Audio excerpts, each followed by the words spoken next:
Good morning and welcome to our 2014 annual conference. As you all know, this will be my last chance to open the NFU conference, and I will be saying a bit more about that later on this evening. Those of you who know me from the start, those 8 years have taken their toll.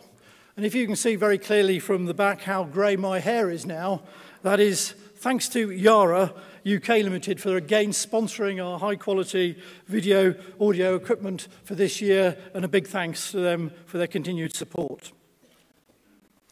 First, this morning, I'd like to welcome, if I could, Minister for Farming George Eustice to his first NFU conference.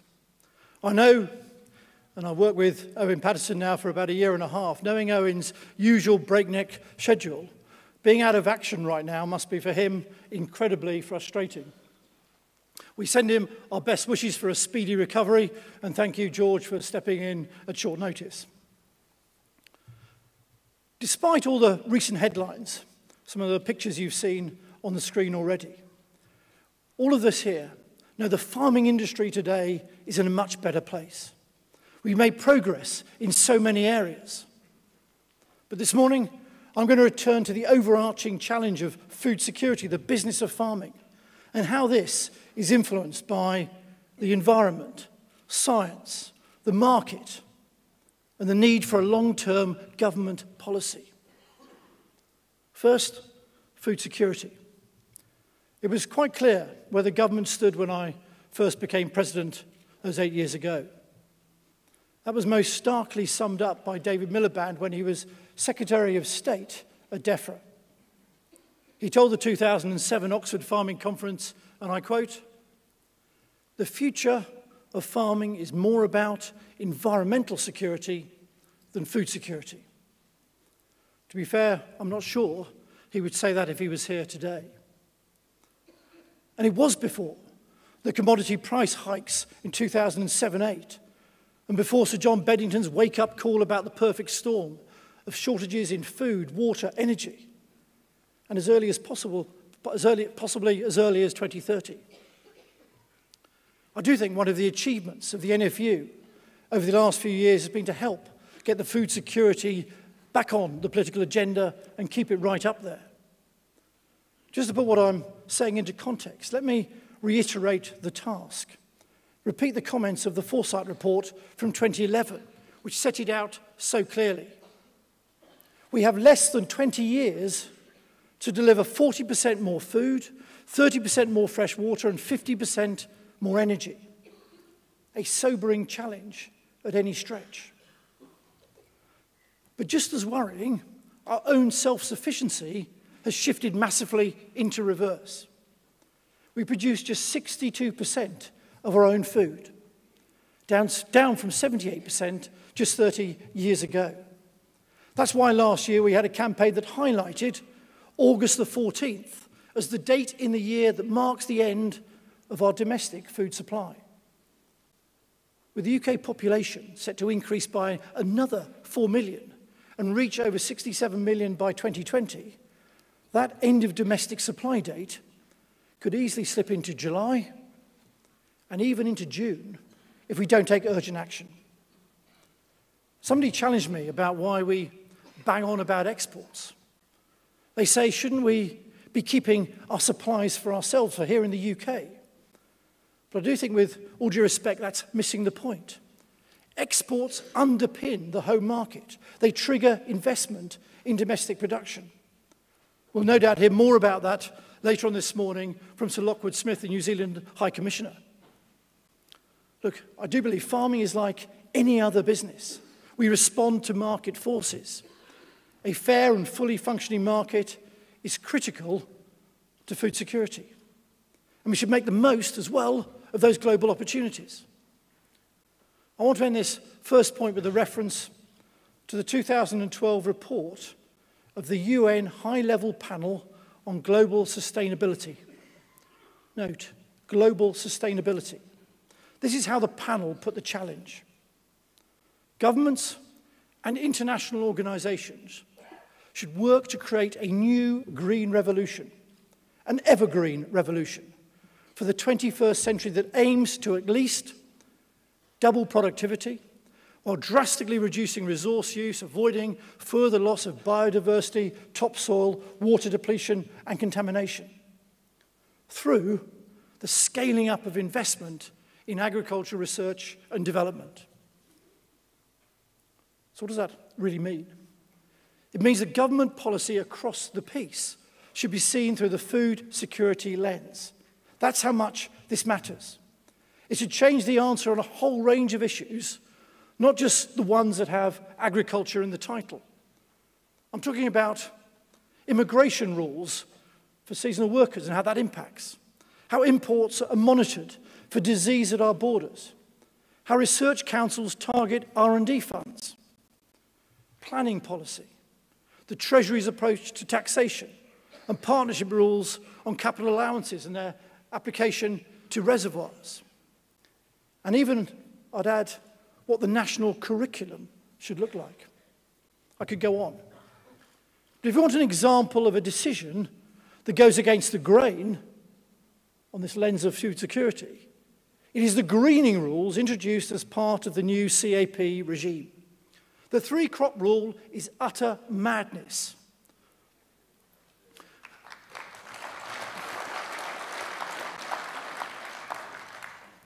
And bluntly, it's not going to add a jot to food security in England and Wales. I can't tell you how many calls I've had from members on this who cannot understand the logic behind it. They have developed crop rotations over the years that are efficient, profitable systems in place that involve flexible management arrangements. What we're also learning is the EU Commission wants strident ecological focus area rules that would actually force farmers to take more land out of production. This is completely contrary to the heads of government agreement they made this time last year, saying greening would not affect production. The NFU will make it our business to push the European Commission on both these issues. I'll come back to food production in a moment, but I'd like to move on to the environment. And I can't talk about the environment without talking about flooding. And I'll make flooding my main environmental point this morning. Flooding is no longer just a Defra issue. We've even got MOD's Royal Engineers carrying out a rapid assessment of damage to flood defences. Those farmers affected by flooding, with grass and other crops under tons of dirty water, livestock evacuated or lost, sewage all over their homes and yards. Those farmers are relying on us, the NFU, to fight their corner. They're busy trying to get their animals fed, get cleared up, get back in business. We've seen that very clearly from the TV coverage of farmers like James Winsdale down in Somerset. We've seen the overwhelming response, which has been fantastic, from the rest of the farming community to help them. And Minister, we really do appreciate the £10 million the government has given to help those farmers hit by the floods so recently. As I've said, those farmers are relying on us, the NFU. It's our job to lobby, research, engage, fight to make sure that farming and food production are taken into account in the future debate. It was a debate that took place at length and in detail after the 2007 floods. We're still having it. Our thoughts are set out on this by the NFU's Flood Manifesto. Let's be clear, flood management is incredibly complex. I would love to stand here and say it's all about dredging, river maintenance and drainage. But we know as farmers it isn't that simple. Routine dredging does have a part to play on the Somerset levels.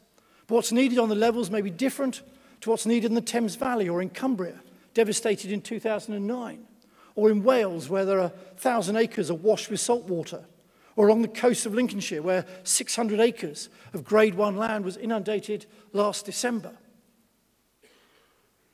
Minister, we have to increase budgets and review the critical balance between capital works and routine maintenance. We do need to find ways to unblock the red tape around landowners carrying out their own maintenance, keeping vegetation cut back, and clearing silt from rivers. So I welcome the river maintenance pilots that were launched last October. Surely that's now got to happen on a massive scale right across the country. My main point on flooding, though, and this is an important one, I think, Minister, for you to take back to the government, is in general it's a wider point. It's about priorities. It's about where our focus lies. It comes back to seeing things through the food security lens. We simply can't afford to have swathes of land out of production. I've made this point before about agri-environment schemes that pay farmers not to produce. It goes for flooding too. If this last month has taught us anything, it's that more and more land will end up under more and more water more often if we don't change how we allocate flood defence spending and how much we allocate. I recognise there's a tension here, but we need a major rethink. 58% of our most productive Grade 1 land sits below a 5-metre contour, and it's at risk from flooding. Policymakers have simply got to put a higher value on it. This farmland can and should, in extreme circumstances, act as a temporary buffer to protect people's lives and houses. But it shouldn't be viewed as a long-term storage facility. Why? Because it's our primary job to feed this country. We don't just need a major rethink, we must also stop the crazy sacrificing of productive farmland to rampant and thoughtless urbanisation. It won't be easy. It will take planning. It will take investment. It will probably take further legislation. It will certainly need a radically different approach when it comes to house building and other development. We have to break the cycle of development, followed by massive capital works, carried out in isolation to protect that development, all at the expense of farmland elsewhere. Part of the answer to this lies in science, and that's what I'd like to touch on now. I want to mention science and policy, and then research and development. Science is important to the flood debate. Why? Because we need the very best hydrology, soil science, landscape expertise, and engineering. Because if we don't, we'll make the wrong policy decisions and we'll be doomed from the start. This isn't about put a finger in the air and hope for the best stuff. We need the very best science. That's uncontroversial. We can't allow the debate to be driven by ideology and emotion. And that same principle holds right across the whole board of policy making. Even if, as farmers, we might sometimes find the answer difficult to accept. We must make sure that regulation is evidence and science-based. That applies to crop protection. If products are safe, they must be approved for sale, use, and cultivation. Our food supply depends on it. It applies with animal diseases too, whether it's talking about brucellosis, Schmallenberg, or bovine TB. While mentioning bovine TB for the first time this morning, I would like to take this opportunity to personally thank, on behalf of the NFU, not just Owen Paterson and George Eustice, but their colleagues in the Cabinet for their resolve in progressing the pilot culls and for their determination to see bovine TB brought under control. Thank you very much indeed, Minister.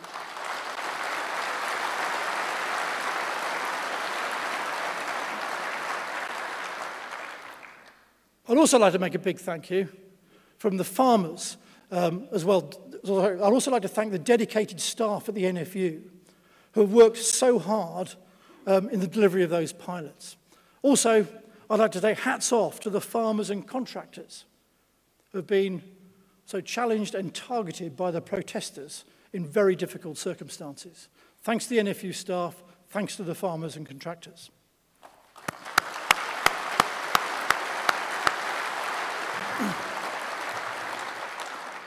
And I am pleased that 32 areas have put in an expression of interest to carry out a cull in the future. We need to build on the experience of the pilots and make sure that, above all, that we simplify the process. My second point on science is a good news story. It's a sign that things are changing. The agri-tech strategy launched last summer is something we can justifiably be proud of. It represents the culmination of years of cross-sector and cross-departmental work. Credit to David Willits, the Minister in Biz, for his part in pushing this message. And to George Freeman MP, he's talking to us tomorrow on the subject of science. What I really like about the Agritech strategy is its ambition. It looks forward. What it says on the tin is, the UK will become a world leader in agricultural science and technology. You couldn't ask for a better example of ambition and talking the talk. I must say how pleased I am when we're focusing on food security and the business of farming, that the Today programme's business editor, Simon Jack, has been broadcasting from our conference this morning. We're making the business news. I'm a Today programme fan. And there was I one morning listening to the business news, listening to the Today programme as I do, and I half caught Simon Jack saying, and I quote, "I can't think of anything less technological than a loaf of bread." I'm sorry, Simon, you might regret me picking you up on that. We have a problem. Not because agriculture is low tech, we know it isn't, but because some influential commentators like Simon might even, just in the odd moment, think that it is. Never mind what happens after our products have left the farm gate and arrived at processors or storage facilities. Even before we plant, we've got soil mapping. We've got the latest GPS systems. We've got lasers that can remove a single weed. We've got 10,000 years of plant breeding to develop disease resistance and higher yields. Please, those of you who have the ear of the public and policymakers, do not write farming off as a low-tech industry. There's a challenge too for us as farmers. We need to make sure that policymakers, the public, the next generation, our future, know that we've moved on from our straw-chewing yokel image. We're high-tech. We're early adopters. Just look what's happening on social media. Farmers, and I see it all the time, farmers can give other industries a few lessons in how to make the most of technology. Hashtag Team Dairy, hashtag Club Hectare, hashtag, more recently, Forage Aid, helping farmers. And please don't forget hashtag NFU14 for coverage of this conference. We do have 2 social media sessions tomorrow. Perhaps now I'm standing down from the NFU, they'll dare to let me tweet, who knows? I'd like to move now, if I could, on to the market. Last year, the horse meat fiasco showed us that food security is not just about the abundance of supply. It's about safety, quality, and transparency too. Tesco Chief Executive Philip Clark came to our conference and made some big promises. Other retailers also made apologies and promises, often splashed all over the press. I'm pleased that Kevin Grace, Tesco Group Commercial Director, is coming to the conference, taking part in the session tomorrow to discuss Tesco's progress. We also have a farewell view from Justin King. I do recognise there have been some steps, big steps, in the right direction. Justin and I applaud Sainsbury's for their move to make sure their fresh pork is 100% British. Tesco for their move to 100% fresh chicken. Hats off to Aldi and Lidl. Both make sure their fresh meat and poultry comes from British farms.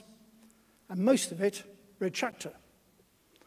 Again, Justin, I suspect there might be some questions to you on Red Tractor and its use later on this morning. There's still a way to go, though. But I do applaud the fact that even in ready meals, the Co-op have made a start with their commitment to use British beef in those ready meals. Morrison's are also up there too on the ready meal front. Last year, I called for shorter, more transparent supply chains. Let me be clear. The NFU is not suggesting that supermarkets remove all foreign produce from their shelves. That would be protectionist for a start, but it would be the polar opposite of a fair and fully functioning market. Besides, and most starkly, as things stand, we'd go hungry. And that really does say it all. What we are saying is that supermarkets should listen to the great British consumer. I mentioned our 14th of August campaign a minute ago. At the same time last year, a survey carried out by one poll showed that 78% of shoppers want supermarkets to stock more British produce. A year on from the Horsegate scandal, the figure today is 79% still want more British produce stocked. It shows it was not just a knee-jerk reaction. Retailers are clearly realising that too and responding. Finally, this morning, I'd like to touch on government policy. I'd like to pick up something that David Cameron said just before the floods knocked everything else off the front page. He stressed the need for a long-term economic plan for the UK. We're right behind you, Prime Minister. But that long-term economic plan for growth must include a long-term and strategic food plan. As you know, this isn't the first time I've called for this. And it's not just because of the food security challenge, it's because farming is good for business. It's good for the economy. It is and can be part of the recovery. So I'm asking that this government, the next one and the one after that, produce and help work with us to produce a long-term food plan. The Irish have their Food Harvest 2020 vision. They plan to boost the value of primary output by 33% and the value of their exports by 42% by 2020. In 3 years, they've already seen primary production up by 25%, exports up by 13%. Simon Coveney, the Irish Agriculture Minister, talks about being on the brink of a golden era for agriculture in Ireland. What have we got? Well, we did have the Green Food Plan. I believe it was under-ambitious, it was under-resourced, and if you forgive my bluntness, I think it went completely under the radar. It's not just Ireland that has a vision. Take the Dutch. They have a range of key sectors they identify for growth. Guess what's in there loud and proud? Agriculture and food. And last month, saw their Minister of Agriculture announcing that agricultural exports had reached record levels in 2013. The French are at it as well. Last Thursday, they announced their plan, again, with a focus on exports. And the Australians too. The government there has just released an agricultural competitiveness white paper. It's about boosting farm profitability and agriculture's contribution to economic growth, trade, innovation, and productivity. They've understood that farming is part of the answer and not a drag on the economy. By the way, in the Australian plan, in the small print, there's a focus on keeping pests and diseases out. I'm sure there's a lesson there for us. Here in England and Wales, with the support of the UK and Welsh governments, we can do this too. And we can do it in a smart way that meets the green audit requirements that we know consumers are demanding. Actually, we've already made a start. Food and drink is now the UK's 4th largest exporting sector after 7 years of record performance, and it's bucking the trend. Great support from Defra as well, Minister. To say agriculture held up well during the recession is a massive understatement. Its contribution to the economy in gross value added terms rose by a staggering 54% between 2007 and 2012. Agricultural output has shot up by 16 billion in the same years from 2007 to 2012 to 24 billion. How much more could we do if we pulled this together in a proper plan with quarterly monitoring like the Irish and everybody in the food industry pitching in? So how can we make sure that happens? The last couple of weeks, I think, has seen the most extraordinary pulling together of farmers in support of each other. Last year, we got people together to make a video to thank the great British public for buying British. You saw a clip of it at the start of the conference. We are getting better at communicating. And believe me, if we can't be proud of our industry and the work to support it, we can't expect others to. If we don't talk the talk, we can't expect the bosses of supermarkets to. If we don't push for a better CAP focused on competitiveness and making the market work better, no one will do it for us, particularly when the future of the EU is under such scrutiny.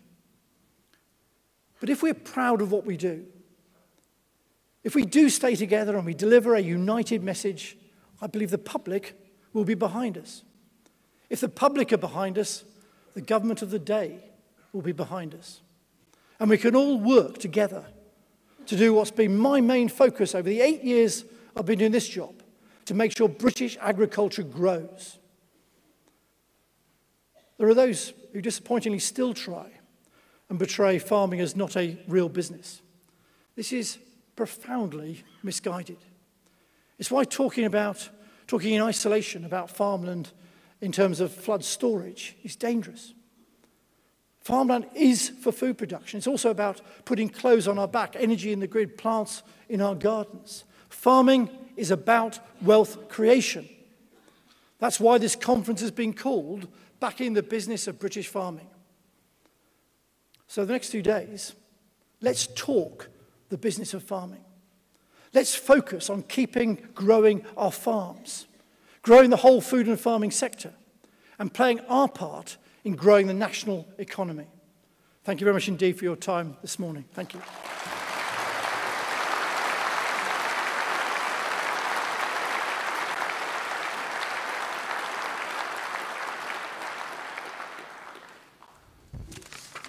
Thank you.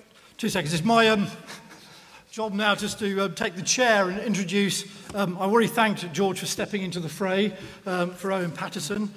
George Eustice has been known to us at the NFU for a long time in your various roles, but you now have been Parliamentary Under-Secretary at Defra since last autumn, MP down in Cornwall, so we always have strong representation from the Cornish farmers, where I also know you have family interests in farming as well. So if I hand over to George, thank you very much indeed for attending, but over to you for your presentation. Thank you.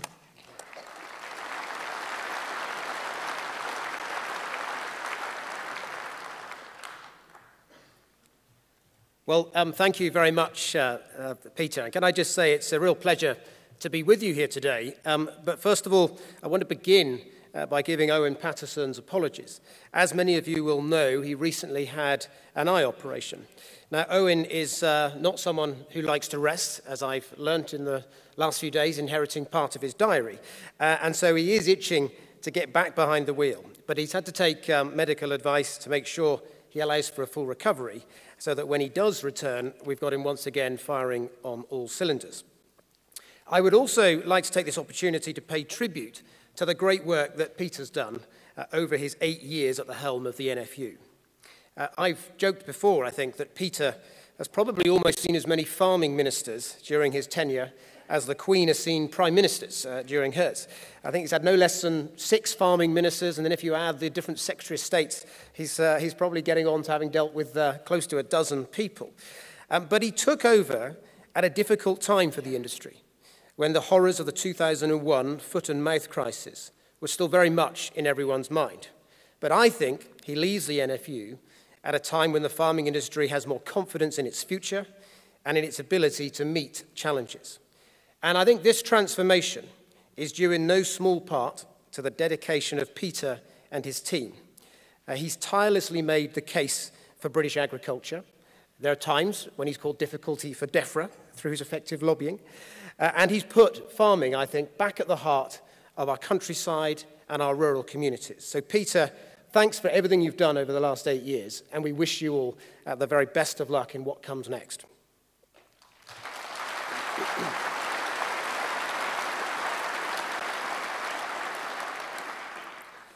Now, my message today is that the industry should have confidence in its future.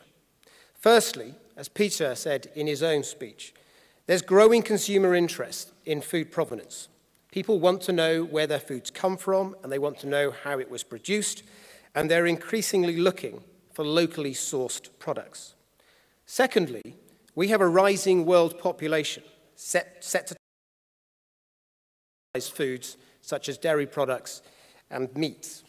As a result, demand for food is forecast to rise by 60% by 2050. And that means we need a vibrant and profitable farming industry in the UK to meet this rising demand and to supply these new markets. But before returning to these themes, I want to start by addressing the issue of flooding and the action that this government is taking to get people's lives back on track. We've suffered the wettest winter for 250 years, and the impact has led to thousands of properties being flooded and many families' lives being turned upside down. As the Prime Minister has said, we understand the hardship and disruption this causes families and businesses, and we will be doing everything in our power to help the recovery operation that is now underway. It was recently put to me in an interview by the BBC that some of the things the government had announced on floods in the last couple of weeks had only been done to make us popular.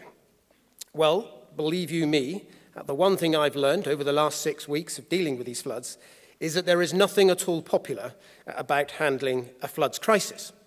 But the government has pulled out all of the stops to meet this crisis head on. Firstly, Environment Agency staff have been out 24 hours a day making sure that our flood protection assets have been working correctly. And while it is of little comfort to those whose homes have been flooded, it should be noted that the flood defence infrastructure we have in place has protected over 1 million homes that would otherwise have been affected. We have also set up a crisis fund of £130 million to help repair damaged flood defences. We've relaxed the Bellwin rules around government support to local authorities to ensure that they have the support they need. We've given leeway to businesses affected so that they can delay things like paying of business rates. And we've instructed agencies from the HMRC to the RPA to make allowances for those businesses affected by the floods. And as the problems have escalated, we've escalated our response. Last week, we had thousands of troops on standby to help protect community, and the emergency services have worked around the clock to help manage the recent events. There's nothing like a crisis to draw the farming community together. I don't know, it's maybe because we're used to crises. But countless farmers have been out there helping their local communities and their fellow farmers by offering straw or shelter or fodder to help those farmers get through the crisis. Take, for example, the fantastic emergency response organised by the NFU, supported by farming charities, at the Sedgemoor Auction Centre, where they provided emergency fodder to those farms affected, and with many other farmers chipping in and offering to help. The AHVLA have also been on call. They've been actually based at Silver Command to help farmers with their livestock movements during these difficult times. And in order to continue the recovery in the medium term, I can announce today that Somerset County Council has agreed to work with the NFU to provide a continued storage site for feed and fodder. The site will be managed by 2 coordinators, bolstered by a group of voluntary organisations and local businesses, in order to make sure that farmers are able to get their businesses back up and running as quickly as possible. The government will play its part too. Today, I can announce further details of the £10 million Farming Recovery Fund. It will assist with 4 key areas of recovery, offering support with uninsured losses to help get farms back into production again. Firstly, it'll help with the restoration of grassland. Secondly, it will support the restoration of productive arable and horticultural land where soil structures have been badly damaged. Thirdly, it will assist in restoring vehicular access to fields. And finally, it will assist in improving and repairing drainage on farms. To provide fast support for those farms that have been flooded, there will be an immediate response fund with grants for up to £5,000 and which will cover up to 100% of the eligible costs. This fund will open later this week, and details of it can be found on Defra's website today. There will then be a second part of the fund, which will be held back initially so that funds are still available to help those farms which continue to be affected, but where it is too soon to be able to assess the full extent of the damage. Once we have a better picture of the scale of the damage, we will reassess the upper limit for grants, and we will keep the scheme under constant review to ensure that it remains flexible and targeted at those in greatest need. In addition, we've also made changes to the Farming and Forestry Improvement Scheme to better help farms in flooded areas build resilience and protect farm productivity in the future. And from the 1st of April, rural businesses and homes affected by the floods will also have access to one-off grants of £5,000 to help make them more resilient and better protected from future flooding events. Longer term, as Peter said, we need to learn lessons. And as he pointed out, the Environment Agency has had river maintenance pilots underway since October. These aim to allow farmers and landowners to desilt their own watercourses without unnecessary red tape. And we plan to have a new streamlined consenting mechanism in place by 2015. In Somerset, the Environment Agency has overseen one of the biggest pumping operations the country's ever seen in recent weeks. And we've committed to dredging the levels as soon as it is safe and practical to do so. And we are working with local partners on a long-term plan to reduce flood risk and improve resilience. Finally, although there's obviously been a lot of predictable political debate about spending on flooding, the simple truth is that spending on flood defences is a major priority for this department. And this government has continued to increase investment despite the challenges facing the public finances. In the last 4 years, we have spent over £2.4 billion on flood defence infrastructure, compared to £2.2 billion in the previous 4 years. And in the years ahead, we plan to invest record amounts. In 2012, we increased spending by £120 million, and we insulated the Environment Agency from departmental cuts last year. We've also agreed an unprecedented 6-year capital settlement from 2015 to 2021 of £2.3 billion on flood defence. But at Defra, it's not just about responding to emergencies, important though those are. We also need to focus on creating the right environment for business to grow. And that requires, as Peter said, a long-term economic plan. The rural economy is worth £211 billion a year. Rural areas are home to 1/5 of the English population, yet they support nearly 1/3 of England's businesses. That's around 500,000 businesses. Small and medium enterprises employ around 70% of the employees in rural areas, and they are the lifeblood of the rural economy and the engines of local growth. I think we need to get the conditions right for all these businesses to thrive, and that means cutting the deficit, cutting taxes like fuel taxes, creating more jobs and improving skills, and also sorting out the welfare system so that it pays to work. This long-term economic plan builds a stronger, more competitive economy and secures a better future for Britain by helping spread growth and prosperity all over the country. For years, as Peter pointed out, the rural economy and farms were ignored, but not now. Today, the government is doing everything it can to support them, and that means more jobs, more opportunities, and more financial security for hard-working people. Now, I said at the beginning of my speech that there were reasons to be optimistic about the future prospects of farming in Britain. But we will only realise that potential if we stick to a long-term plan for growth. And today I want to talk about 2 key areas relevant to farming: cutting regulation and promoting innovation. Firstly, on regulation. As many of you will know, I spent 10 years working in the farming industry myself. And even 20 years ago, the burdens of regulation were too high. And it is partly because of my own experience in the industry that I want to bear down on the burden of regulation today. This government has done a lot already. At the beginning of this year, Owen Paterson announced major changes to livestock movement rules that we plan to implement in 2015.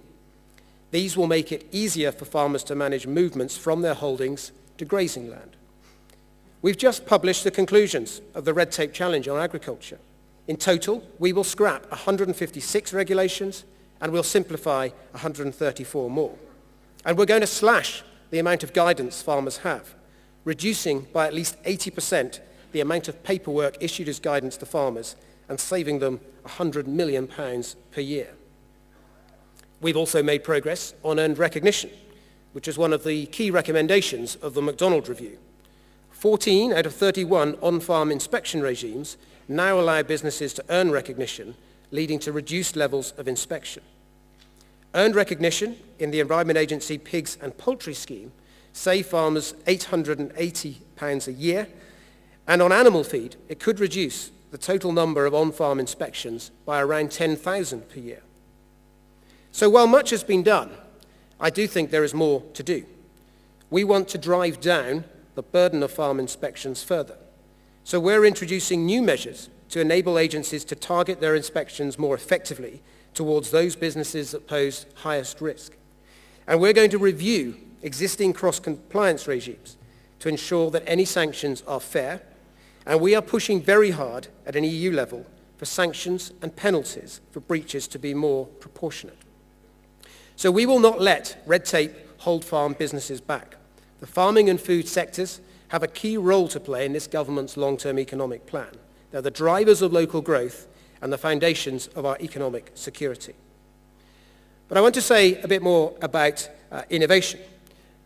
If we want a competitive and successful farming sector, then as well as reducing burdens on business, we must also promote innovation.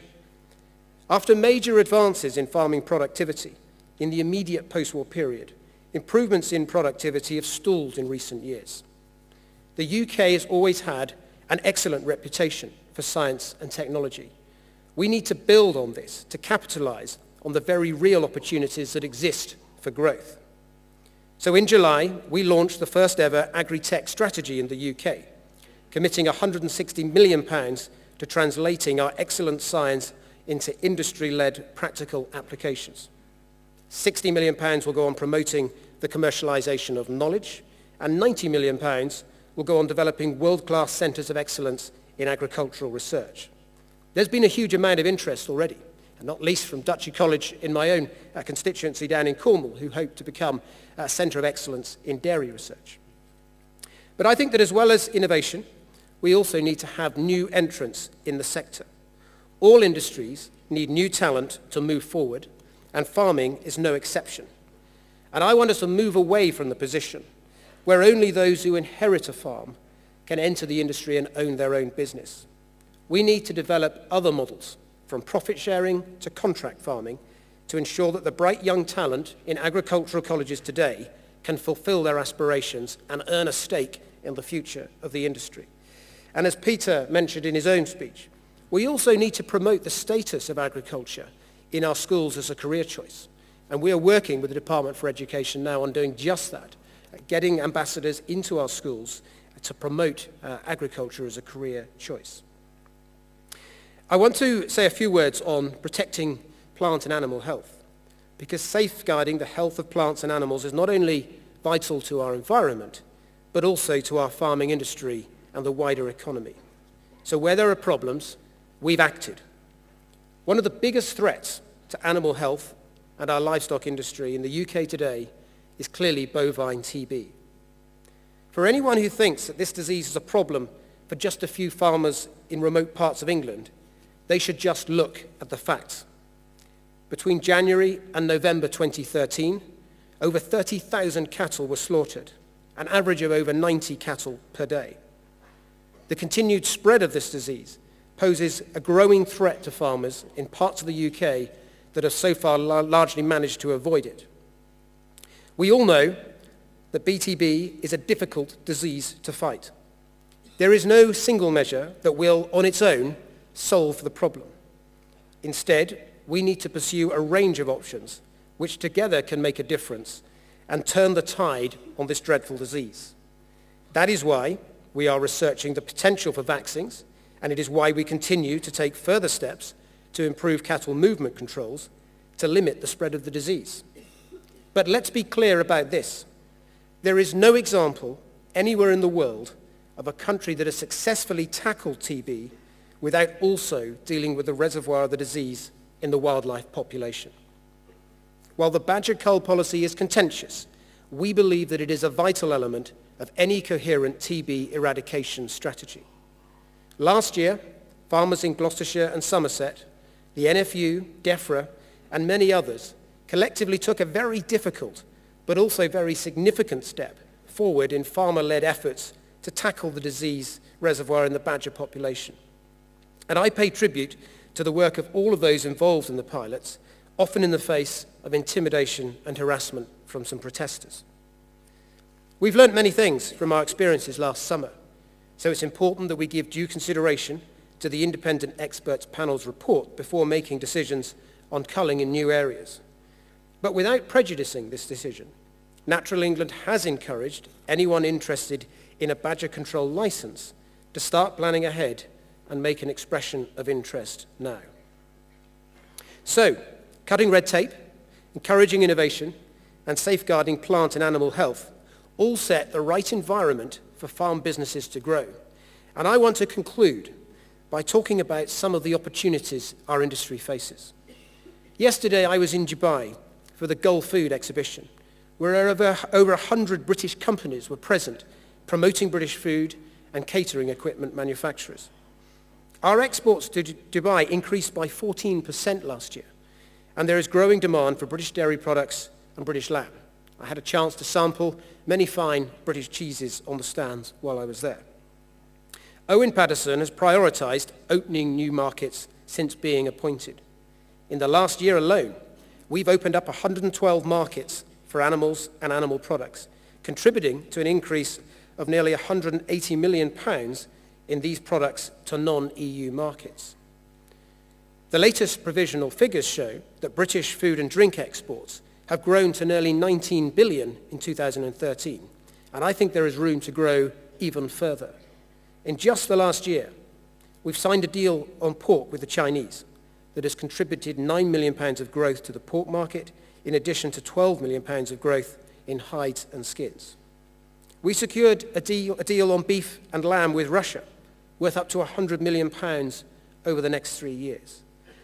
We agreed a deal on genetic material for pigs with China, which alongside live pig exports is worth up to £45 million over 5 years. And in October, we relaunched the Joint Government and Industry Export Action Plan, which commits us to deliver £500 million of value to the UK economy by supporting 1,000 companies with their international growth by October 2015. The world's population is growing, tastes are changing, and we want British agriculture to be at the forefront of supplying these new markets.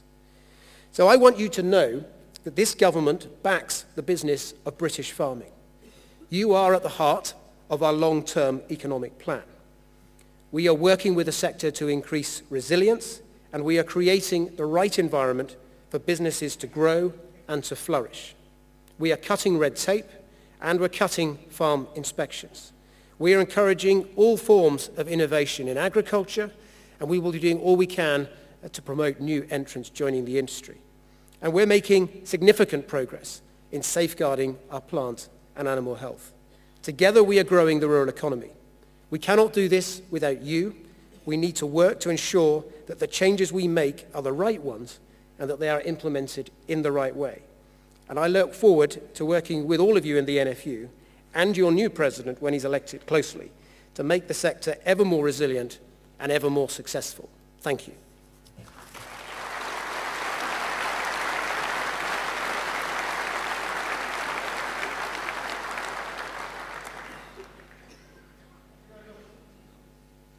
Microphone working? Yeah, thank you. Thank you very much indeed, Minister. Before I start and take questions, I was going to try to introduce the top table to you. On my far right, on the left, Adam Quinney, Vice President, Ed Bailey, President of NFU Cymru, Deputy President Mary Raymond, and on my left, everyone else is right, and our Director General, Andy Robertson. What I was planning to do was take 2 questions at a time, if I could please, and I've got some submitted questions. If you want to come to the floor without a prepared question, please go to one of the handheld microphones or buttons that are being held up, and then we can take to the microphones. I think there's 2 on the middle decking, and I think there's other microphones on the upper deckings, please. Yes, there are on either side at the top. So what I've got to start with, if I could, I was going to start with flooding. I've got 4 questions to start with. I was going to start with John Hebditch, please, James Small. We'll take those 2 first, and then we'll go to David Harmer and Angela Sargent, if I could. John Hebditch, I can see making his way to the middle. Thank you, Mr. President. One of the issues we've got on the Somerset levels is when will the Environment Agency and government actually listen to us? We've been trying to get the rivers dredged ever since they stopped doing it. The communities who have been affected by flooding this time to a greater level than ever before have been telling the Environment Agency that their policies won't work. We are just beginning to get listened to, and it's taken a major disaster like we've had this winter to get us to that point. We've got the army coming in, terrific. We applaud all the efforts that have been put to us. But a lot of this could have been saved if in the very first place the Environment Agency listened to us, didn't patronize us, didn't treat us as though we hadn't lived there for our entire lives, and turned around and in as many words said, well, actually, you're just farmers. When can we see an end to this and a more cooperative approach to all flood prevention on the Somerset levels? Thank you. One more from Somerset. Take James from Somerset as well. James Small. Thank you, Mr. President. Minister, firstly, can I thank you on behalf of my members in Somerset for the cooperative work that that Defra is currently doing within the county. Certainly we're finding a new facility for the forage aid distribution, and with the help of facilitators on the ground to aid with that distribution. I'm also heartened that you say you're going to dredge the levels as soon as is practical. I thought you were only doing 8 kilometres, so evidently you must be doing a lot more.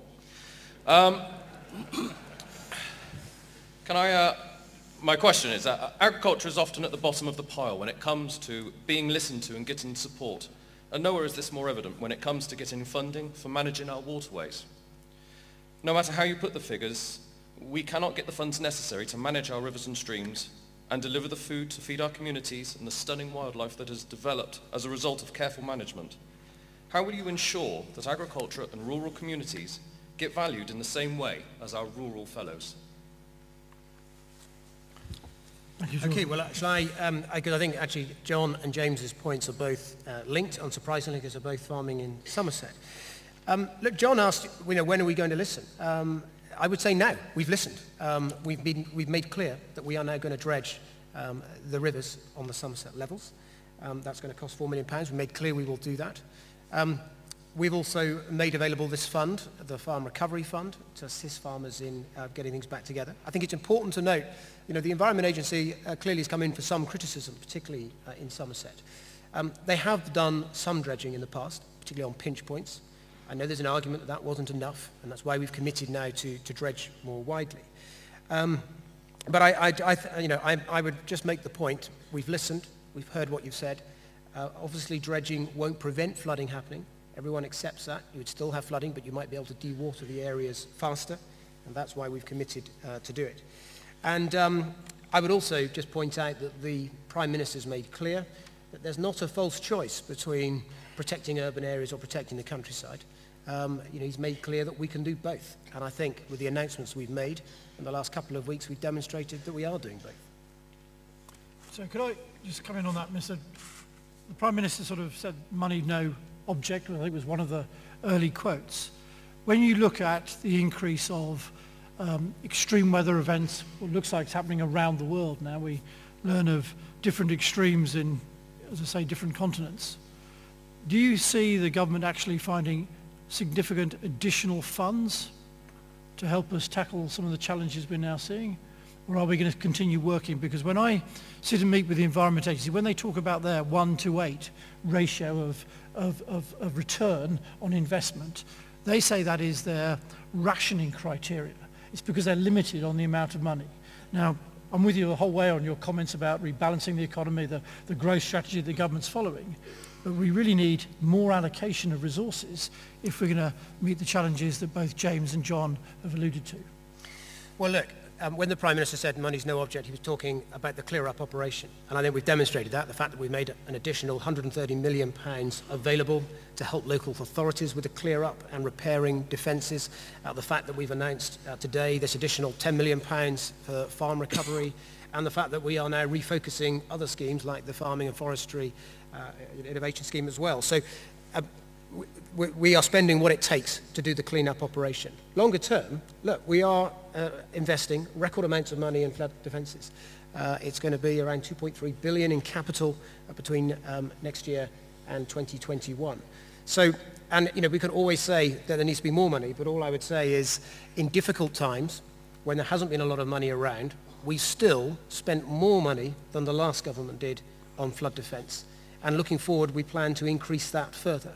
So at a difficult time when money is tight, and we all know that, we have still managed to prioritise spending on flood defences, and will continue to do so.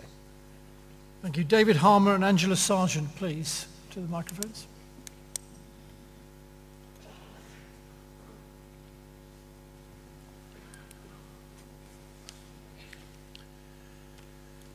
Angela, yeah. First.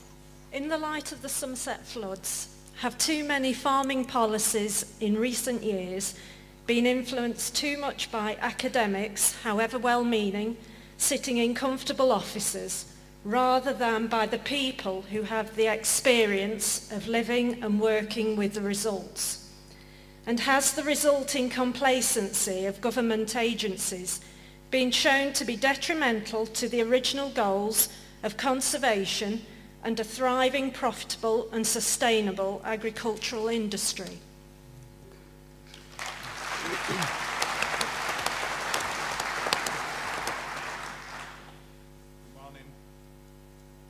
Good morning, Minister. David Hamer, County Chairman, Yorkshire West Riding, blunt Yorkshireman.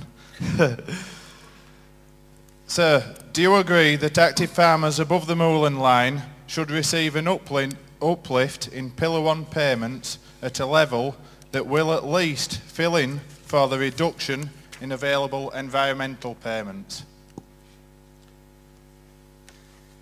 We'll separate that one out. I was hoping I got you down for the one on IDBs, David. But have you got any other questions on drainage and flooding before we move on to other issues? I've got one here, Michael Sly. Let's pick that one up on floods. Michael. Yeah, thank you, President. Minister, as someone who is Regional Board Chairman of East Anglia and lives and is proud to be from the Fens, Peter alluded earlier in his speech about 58% of the best land in the country being below the 5-metre contour.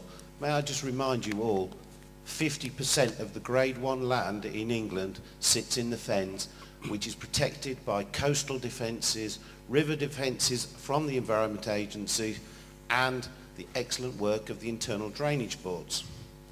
As someone who sits on the Anglian Northern Regional Flood and Coastal Committee, it has become obvious over the last 4 to 5 years the amount of money, dare I say it, that the political class puts into capital expenditure for shiny new assets for ministers and other people to have photo opportunities, and cutting the revenue expenditure for maintaining existing assets. And I urge you, Minister, to go back and readdress the balance between capital spend and the revenue. It's all very well telling us we're having extra money to build new assets, but we actually need the money to maintain the ones we already have. Thank you. Leave the upland one for a moment. Well, look, these are obviously in similar areas to the first two questions we had. On Angela's point about, you know, have we listened too much to academics? I would simply make this point, that in the department now, you've got a ministerial team that's got a lot of agricultural experience. I worked in farming myself for 10 years. Owen Patterson is passionate about the countryside. I don't think you've ever had, probably in anyone's lifetime here, a ministerial team that's as in tune with the countryside and committed to helping the countryside. So I would just make that point. And, you know, we've listened to the concerns that are raised by farmers. That's why we're announcing this fund today. And it's why the Prime Minister's made clear that we're not going to have this false choice. In terms of the fens, absolutely, there's a lot of very productive land there. On your specific point, and I agree with you about the internal drainage boards, they play a vital role in protecting farmland in some of these areas. On the issue around the difference between revenue and expenditure, one of the things to note that although the Environment Agency's revenue budget has seen reductions, as all government agencies have seen pressures on their funding in recent years, they've actually managed to make a lot of savings by things like smarter procurement, removing back office costs. So they've actually been able to protect a lot of the frontline work that they do. And I know that there is this argument that if you're just investing in new infrastructure, you've got to somehow maintain it as well. And I would argue we do maintain it. It's what the Environment Agency have been doing over the last month, 24 hours a day. But sometimes, actually, the capital is used to upgrade some of the existing defence infrastructure that we have. So when it comes to coastal defences, sometimes having that capital money can actually be used to upgrade existing defences that we have in place. So I don't think it's quite as simple as saying there's an either or. Sometimes, actually, the truth is that capital spending can also help to maintain the existing defence we've got by building on them. Thank you very much indeed, Minister. So I've got John Tingey. John Tingey, Gloucestershire, Chairman of Gloucestershire NFU 7 Estuary Stakeholders, which is a group that brings everybody together with any interest in the area that is tidally defended from in Gloucestershire. I would totally echo Michael Sly's comments and also say, but the problem is within the Treasury rules we have discovered. The Treasury rules state how the Environment Agency should decide whether or not it should spend money on maintenance, and to be not spending money on maintenance to not take into account the effect on infrastructure, on roads from these defences, which in many cases are earth-banked living structures. As soon as you stop to maintain them, they degrade. We need a complete reappraisal of this, and it does seem to me yesterday when it was reported that flood defence maintenance spending for the year is 553 million, yet the subsidy towards renewable energy is 1.99 billion. Have we got the balance right?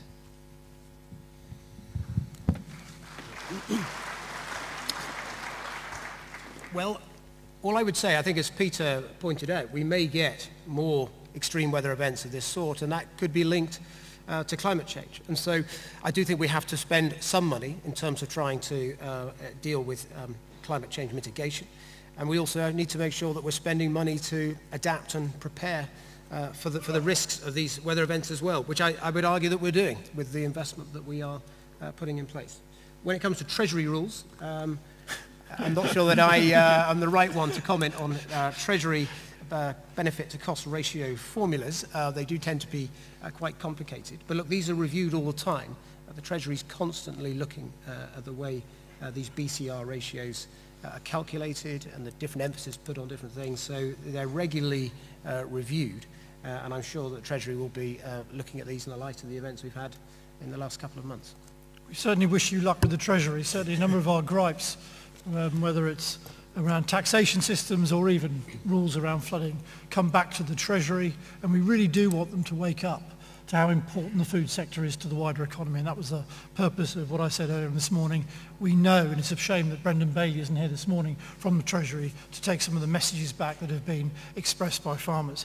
I'd like to move on, if I could, to CAP reform. We've got David Hamer's comment already on that, but I'd like to pick up the one, if I could then, from Mark Leggett about the three-crop rule, and I've got one from Alan Warrington around modulation. Could those people please come to the microphones? Have you got that on there? David. Yeah. Thank you. Minister, the three-crop rule is a clear illustration of muddled thinking in terms of cross-compliance in the next period of the CAP. Does the Minister of State agree with the farming community that it is unnecessary, bureaucratic, and leaves farmers less able to respond to market signals, as well as making us potentially less efficient as a business? Can the Minister confirm whether the government is going to try and remove this requirement at the earliest possible opportunity? Thank you.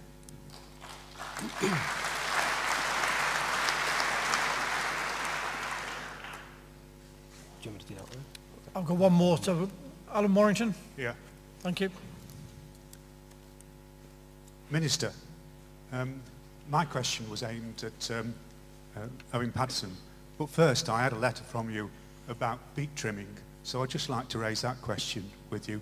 Please, when you come, if you are still our Minister, to consider this issue, remember that banning beak trimming and present conditions would reduce the welfare of the laying hens.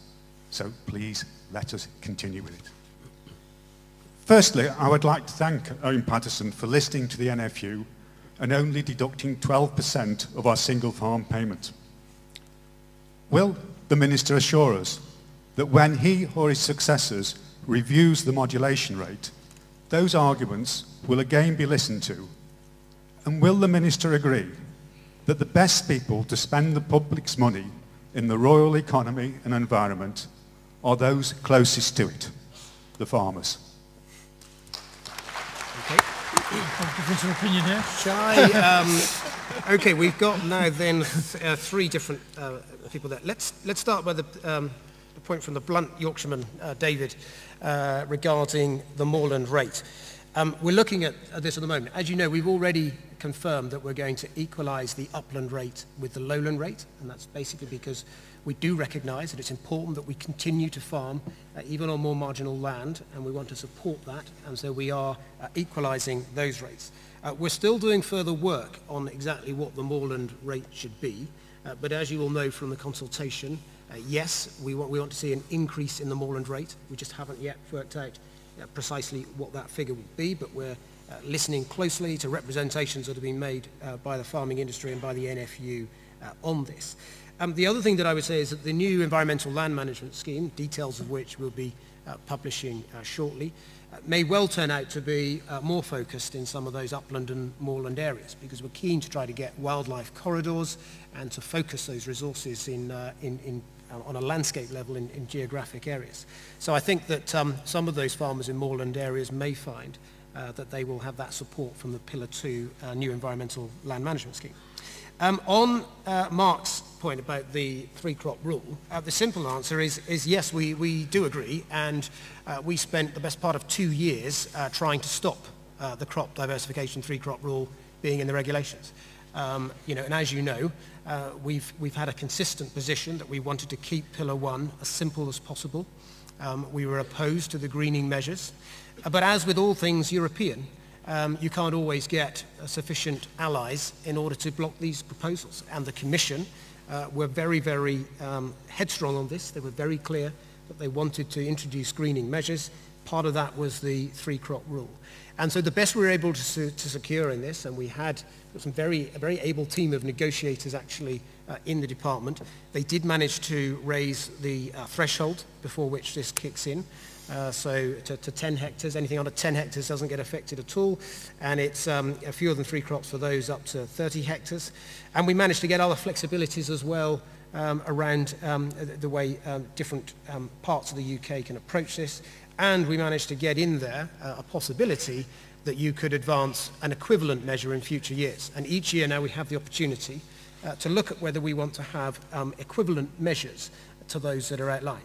I have to say, and we look closely at this, could we design something that actually delivered crop rotation benefits in the spirit to which the European Commission intends, that's actually less damaging than what they propose?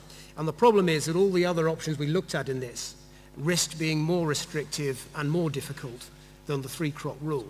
So for the first initial period, we've decided to just stick with the basic regulations that are there. But we have said if we can come up with an alternative system here that works, absolutely we'll be all ears. But you know, this is not, in our view, the right way forward for the CAP. We opposed it. I was talking to farmers recently in Cornwall who pointed out a new complication in this, which is that a cabbage is now deemed to be exactly the same as a cauliflower, apparently under the regulations, because botanically they're from the same genus and same species. So there's all sorts of further complications that we're going to have. But as I said, we did the best we could. We've managed to get spring sown crops treated differently to winter sown crops. but we don't think it was the right way forward. Beak trimming, the point made by Alan Warrington. Look, we've said, and there are a number of pilot flocks that are looking at whether you could adopt different management measures for flocks, which would then mean that you didn't need to have any beak trimming at all. We're looking at the evidence of that. We want those trials to conclude properly before we can review that evidence in 2015. The position of the government is clear, that our starting point is we would like to proceed to a ban on beak trimming in 2016. But the reason we're doing these pilots is we want to see whether that's practical. And so we will look carefully at the evidence once those trials have concluded. And on the point about modulation, look, we listened. We had vigorous discussions about this last autumn, and with Peter, and Peter's laughing as I say it now. But look, we listened. We heard the concerns that the farming industry advanced. We listened to those. And I think what we've come up with actually is a sensible middle way, that we're going to modulate at 12%. We're going to have a review in 2016. And as I said, there were two key elements to that review. One of them is that we are going to look at the demand for the agri-environment schemes that we have to make sure that if we're going to transfer more money into Pillar 2, then we can, there'll be a use for it. But the second thing, and this is the key component that those of you in this room will be interested in, we will also be looking at the impact on the competitiveness of the farming industry for going to that higher rate of modulation. So a review of farm competitiveness will be part of that review.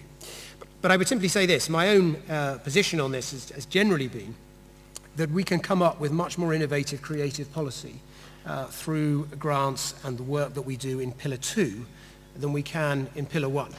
And what I find as I go around the country is all of the rules and the regulations and this 3-crop rule, everything that farmers complain about is basically hardwired into the CAP through EU regulations set centrally in Brussels.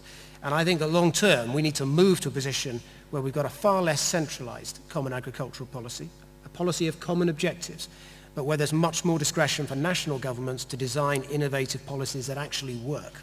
And that's why I think the principle of having more funds in Pillar 2 and less in Pillar 1 has got to be right in the long term.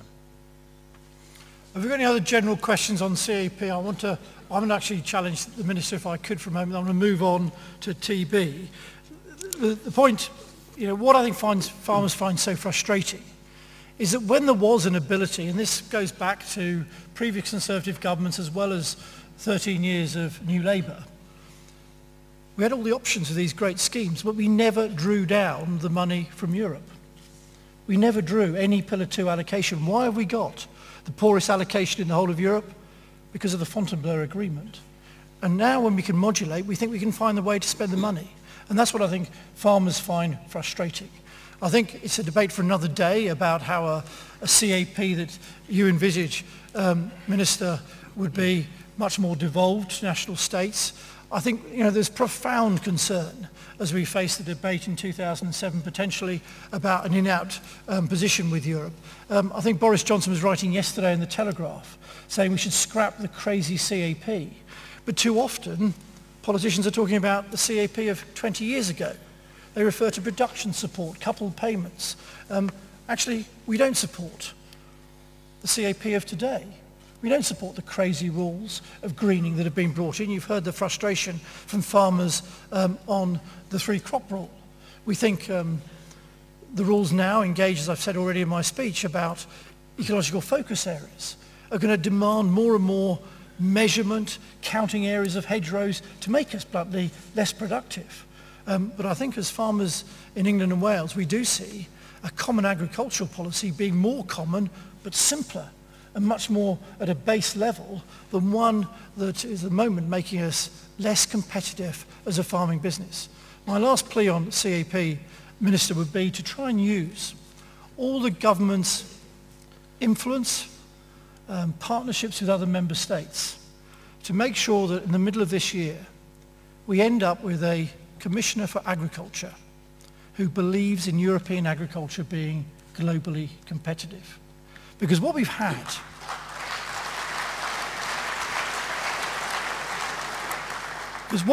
in the last 5 years is the Commissioner Chalosh basically saying we can't be competitive, we're going to submerge farmers in green tape to make sure we can hang on to the money. And that's no vision for us. And we need the Prime Minister to fight to make sure with his partners we get the right commissioner starting in the middle of this year. Could I move on then please to TB? I've got questions here if I could from Rob Harrison. I've got one from David Camp and Paul Gould. And then if there's other ones after that people want to raise from the floor, I'm happy to take those. Rob Harrison first, please. Paul Gould and David Camp. Minister, every farmer in this room will thank your government for their stance on TB. However, this job is only half done. The time has come to take the politics out of TB. Could you tell us if you have a vision for the formation of an independent body to make difficult decisions on TB, which governments find very difficult to do? Right. I'll take one more. What we got next? Paul. David Camp. Thank you. Minister, as you know, bovine TB in Devon is a major issue. And that is where I'm starting out in my farming career. And ever since I started farming in my own right a few years ago, I've been finding the restrictions from TB regulations getting worse and worse and harder to comply with the disease getting worse. Can you give me some kind of reassurance and confidence to carry on that the legislation will not get worse and inhibit my ability to trade, or should I be selling my cows and concentrating on farming rice? Okay, the first point, the policy that we are pursuing, the Badger Cull policy, is clearly very contentious, and I think you make a good point in terms of saying that governments can sometimes find it difficult to do this, but it's not something that this government has found difficult. I think we've demonstrated by our actions here, first, that we're serious about doing this. We recognise that it's a long-term approach. We think it'll take up to 25 years to fully eradicate TB. That's, we have to recognise that we're in it for the long haul in doing this. We also have to recognise that there's no single solution. There's a range of options that together can drive down the incidence of this disease and turn the tide on it.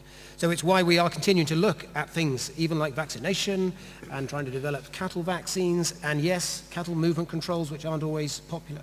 Because we know that while the Badger Cull policy has got to be an essential element of any coherent strategy to eradicate TB, even that on its own won't be enough either. So the answer is you need a government that's got the political will to take difficult decisions, and I would say this government is doing that.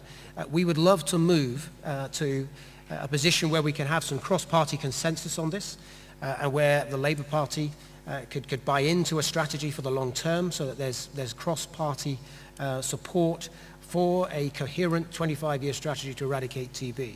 And that's our challenge really to Labour, is actually look at this strategy and we invite them to support it. As to whether it could be put out to some independent body, I think the simple answer to that is probably not. The reality of these things is you've got to have political accountability when you're taking difficult decisions of this sort. You need people like me and Owen who will go out there on the airwaves and defend what we're doing and believe in it so that we can defend what we're doing. And there's no getting away from that in a democratic society such as ours. We've got to try to carry people with us. And I think the evidence is when you explain the challenges that we face, when you explain to people that we don't want to kill badgers, if there was an alternative way, we would love to pursue it. But that we need to, because it's essential we get this disease under control, I think the public actually do respect that. On David's points, particularly around Devon, and I think you were alluding to some of the cattle movement controls that we are looking at. As you know, all of you, we are in the middle of a consultation at the moment. It's just closed, and we're considering the responses on further movement controls, particularly in relation to common land. I mean, I know that these sometimes cause difficulty for farmers, but I would simply say this. If we're going to ask the public to support a contentious policy on badger culling, which is what we're doing, is what we're pursuing, we need the farming industry to do its bit too. And that does mean that we've got to be much more careful about cattle movement controls. We want to make them as flexible and as workable as possible. We don't want to stop farmers from farming. but we have to recognise that cattle movement also contributes to the spread of bovine TB. And just as we're taking a tough decision on badger culling, we also have to take tough decisions in some of these other areas too, such as cattle movement. Please, Paul, and then David Orson. Paul Gold. Thank you, Minister, for coming here today. One thing which everyone applauds is the courage the government is taking so far in rolling out the pilots. But if the government decides to roll out the further coals, we certainly hope they do. I've got 220 guys signed up, waiting, ready to go. What changes would you like to see in place to ensure that as many farmers as possible in as many areas are able to benefit from this policy? David. Thank you. David Horton from Devon. Minister, we met with you and Owen Patterson a month ago, and as you know, we were really pleased with the progress so far. But I understand that you and the union are contemplating putting a company together to oversee any further coals, and Defra are expecting us as farmers to pay for it all. Sir, my members are not going to wear that. We want to see government money put in there as well. The thing is that it's 20 years of government procrastination that's got us to this extent, and they should help to pay for get it sorted. Thank you.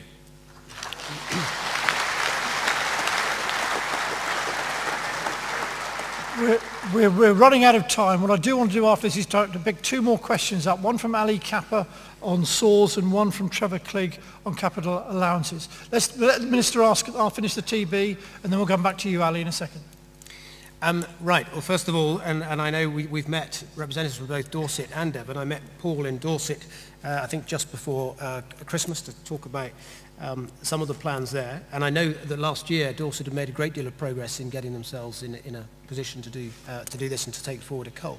The key thing in terms of what we would like to do long term is to try to evolve this policy to something that is more normalised, and that actually a decision to go into an area to remove badgers where the evidence is clear that they're contributing to the disease is no more newsworthy than a decision to slaughter herds of cattle, which happens pretty much on a daily basis at the moment across the country. So we would like to try to move this to a more normalised policy so that it is seen as one of the tools that we are using to control TB. For the time being, we definitely know that from the RBCT trials, you need to get a lot of farmer buy-in if you take an area. We need to get at least 70% of farmers buying into the idea in order to be able to get the badger population down significantly. We know that we need to also take an area that's large enough so that you don't have excessive problems with perturbation and badger movements. So there are lessons that we learned from the RBCT that we are applying now through the licence conditions as we go forward.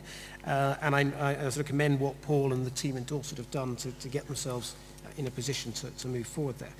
On David's point about funding, yes, we are in discussion with the NFU about possible future funding models.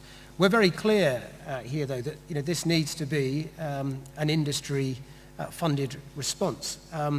And there are costs that Defra is bearing. There are policing costs that the government is bearing. We're spending lots of money on research each year. We've had the costs of doing all of the monitoring and having vets on call for these pilots. So this policy, this approach has cost Defra a lot of money. We're doing our bit, but we do need the industry to do its bit as well. I don't think it's good enough. I don't think it's good enough to really sit back and say, that you need government to fund all of this. I think the government's got a role to play. We're playing that role, but the industry's got a role too. You can just, sorry, Minister, you can tell there is a real frustration of the length of time this has been going on. The question about the young farmers, can they build businesses up with the level of restrictions while this still feels to be moving very slowly? So thank you for your commitments and comments. We do applaud the leadership that's been shown by Defra ministers right to Cabinet as a whole. Ali, let's pick you up, and then Trevor, please. Ali first. Good morning. I'm a hop and apple farmer from Worcestershire. It's great to hear the Minister telling us that we've got an opportunity to export British food, and it's great to hear from Peter that 80% of British consumers want British food on their plates. But British farmers need to be able to harvest that food, their crops and their fruit and their vegetables. In 2013, Mark Harper, our ex-immigration minister, abolished our seasonal agricultural workers scheme that allowed harvest workers from outside of the UK to come here and help us harvest. That's not unusual, it happens everywhere around the world. For the 2014 harvest, this now means more expensive recruitment, a much higher turnover of harvest staff, more costly training, and more cost to administration. Will the government, will Defra, support our call for a new soil scheme? And if not, is Defra, is the government going to help British farmers meet these higher costs?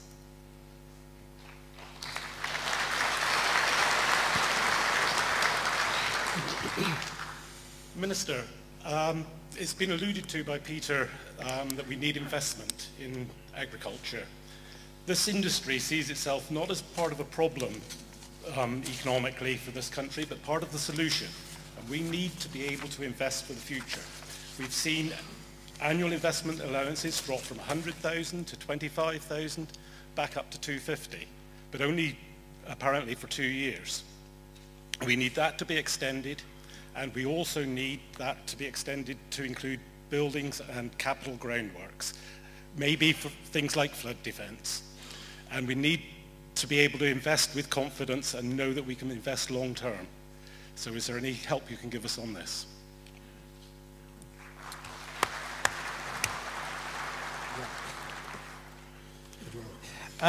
Okay, starting off on Ali's point about the fruit industry. I worked in the fruit industry, as many of you know, for 10 years. We used to, we grew strawberries actually in Cornwall. It's quite a large, with 50 acres of soft fruit, which certainly has its challenges when it comes to labour. So I completely understand the point that Ali is making, and I understand the concerns that the industry has about the ending of the soil scheme. The only thing I would say is, when I was growing strawberries around the sort of mid-90s, we only then had, I think, around 15 member states in the European Union. All of the people coming in at that point under soils tended to be from the Czech Republic or Poland. And as the EU's grown now to 28 member states, and including free movement of labour with Bulgaria and Romania, I just think the challenges are not quite the same today as they were 20 years ago when the scheme was conceived. Because there are, there's a ready pool of labour from these EU countries that can now move here and work here legally, who couldn't 20 years ago when the scheme was conceived. And we recognise the concerns in Scotland. We've set up a group that's looking at a number of things that we might do in this area. One is making sure that they can still get proper access to labour from those countries like Bulgaria and Romania, and supporting them in being able to do recruitment in those areas. And the other, frankly, is trying to make sure that we make it easier for people who live locally, who are on benefits but could work, to take these jobs in agriculture. And I know, having worked in farming myself, how challenging that can be. I know that some people would say, well, you won't get them to do this work, they don't want to do it. But I would simply say that as a government, we shouldn't really tolerate that attitude that says, well, we're going to pay people to stay on benefits because they don't want to do certain types of farm work. I did farm work, we've all done farm work in this, in this room, and we need to get across and overcome this attitude where we say it's okay to pay people benefits and to accept that they're not going to take jobs that are on offer. So we're doing a number of things on both of those. Number one, getting people who live locally to take some of these jobs and to make sure that it's factored into the work that DWP is doing, and secondly as well, recognising that the EU's enlarged. On the second point around investment, you're absolutely right. You highlighted the fact that George Osborne has increased now the capital allowances, and we saw this as a really important thing to do to support all industries, and not least farming, which is very capital intensive, to help them invest for the future. I think policies like this have been important and have been successful. You ask, and I'm routinely asked, whether this could be broadened to cover farm buildings. I'm not in a position to write George Osborne's budget, which I'm sure he'll be working on at the moment, and I have to say these are very much issues for the Treasury. But I would just underline, that the government recognises the importance of investment, and that's why we have brought forward those policies on capital allowances, which I think have been very helpful to the farming industry. Look, I'm sorry, I'm going to have to pull this session to a close. I know there's one or two questions about. The Minister's going to be with us for the rest of the day. I'm sure you'll be able to have access to him if there are pressing questions. Look, Minister, I really do appreciate your time this morning, stepping in to the breach when Owen couldn't be here. Your background, your knowledge about the industry is very, very apparent. Your commitment is also really appreciated. But I'm going to go back to the plug I made about an economic plan. Why? Because when Ali Kappa talks about SAWs, I'm going to be slightly controversial here. The notion that we're going to pay the price or run the risk of a social engineering experiment, that we're going to get people to go back and picking vegetables. I spent a few winters picking Brussels sprouts. I'm not going back to picking Brussels sprouts, I can tell you that now. Just because the government says they should go and do farm work doesn't mean they're going to do it. So we do. It's why I go back to my plan for how we grow agriculture. It's the point about agricultural investments. It's about the planning. It's about the flooding. But look, the one thing I would take out of this session is we do have, and we know from last year, we do have with George Eustice and Owen Paterson, people who do understand the countryside. So a big thank you very much indeed for your time this morning, George. Thank you very much indeed. Thank you.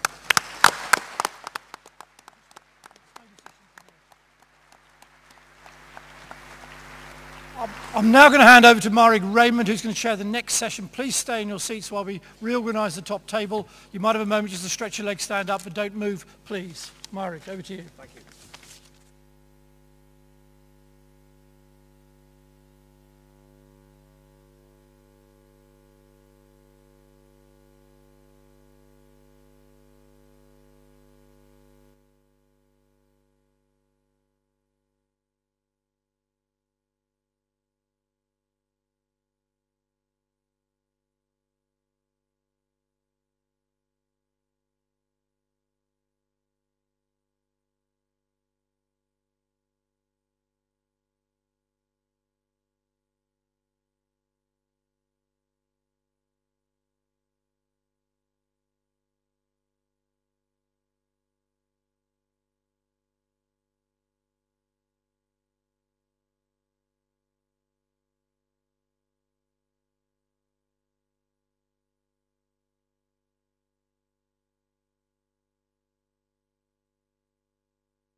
Thank you very much.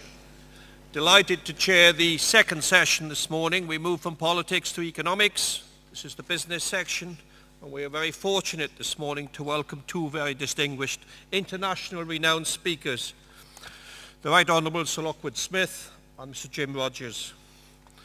Both speakers will present a global perspective around farming and food and the message that we heard this morning from our President, food security. First of all, it gives me great pleasure to welcome the Right Honourable Sir Lockwood Smith, the High Commissioner for New Zealand to the United Kingdom. Sir Lockwood Smith served as a member of the New Zealand Parliament before pursuing a career in the diplomatic service. He served as a senior minister in various portfolios, including education, agriculture and international trade. In 2008, Sir Lockwood Smith was elected as Speaker of the House of Representatives in New Zealand. Sir Lockwood Smith has been an active livestock farmer for most of his life. And he was saying to me last night that when he returns to New Zealand in the near future, he will spend at least 5 days weeding off his calves from his prize suckler herd, photographing and weighing these calves in 5 fairly intensive days. So first of all, it gives me great pleasure to call on Sir Lockwood Smith to give his presentation. Thank you.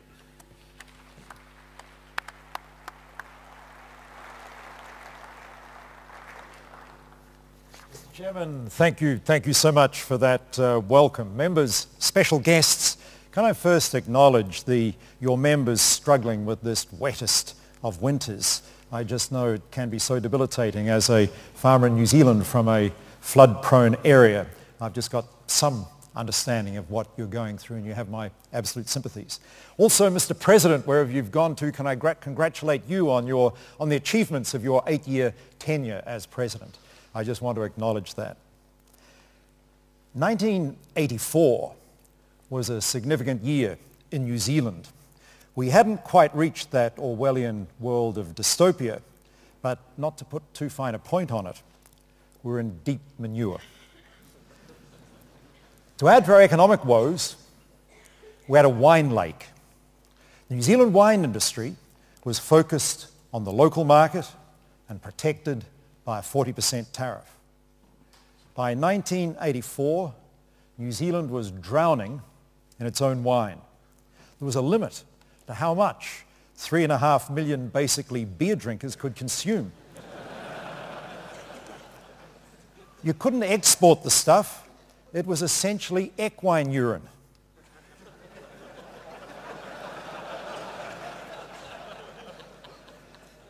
No self-respecting person would drink it.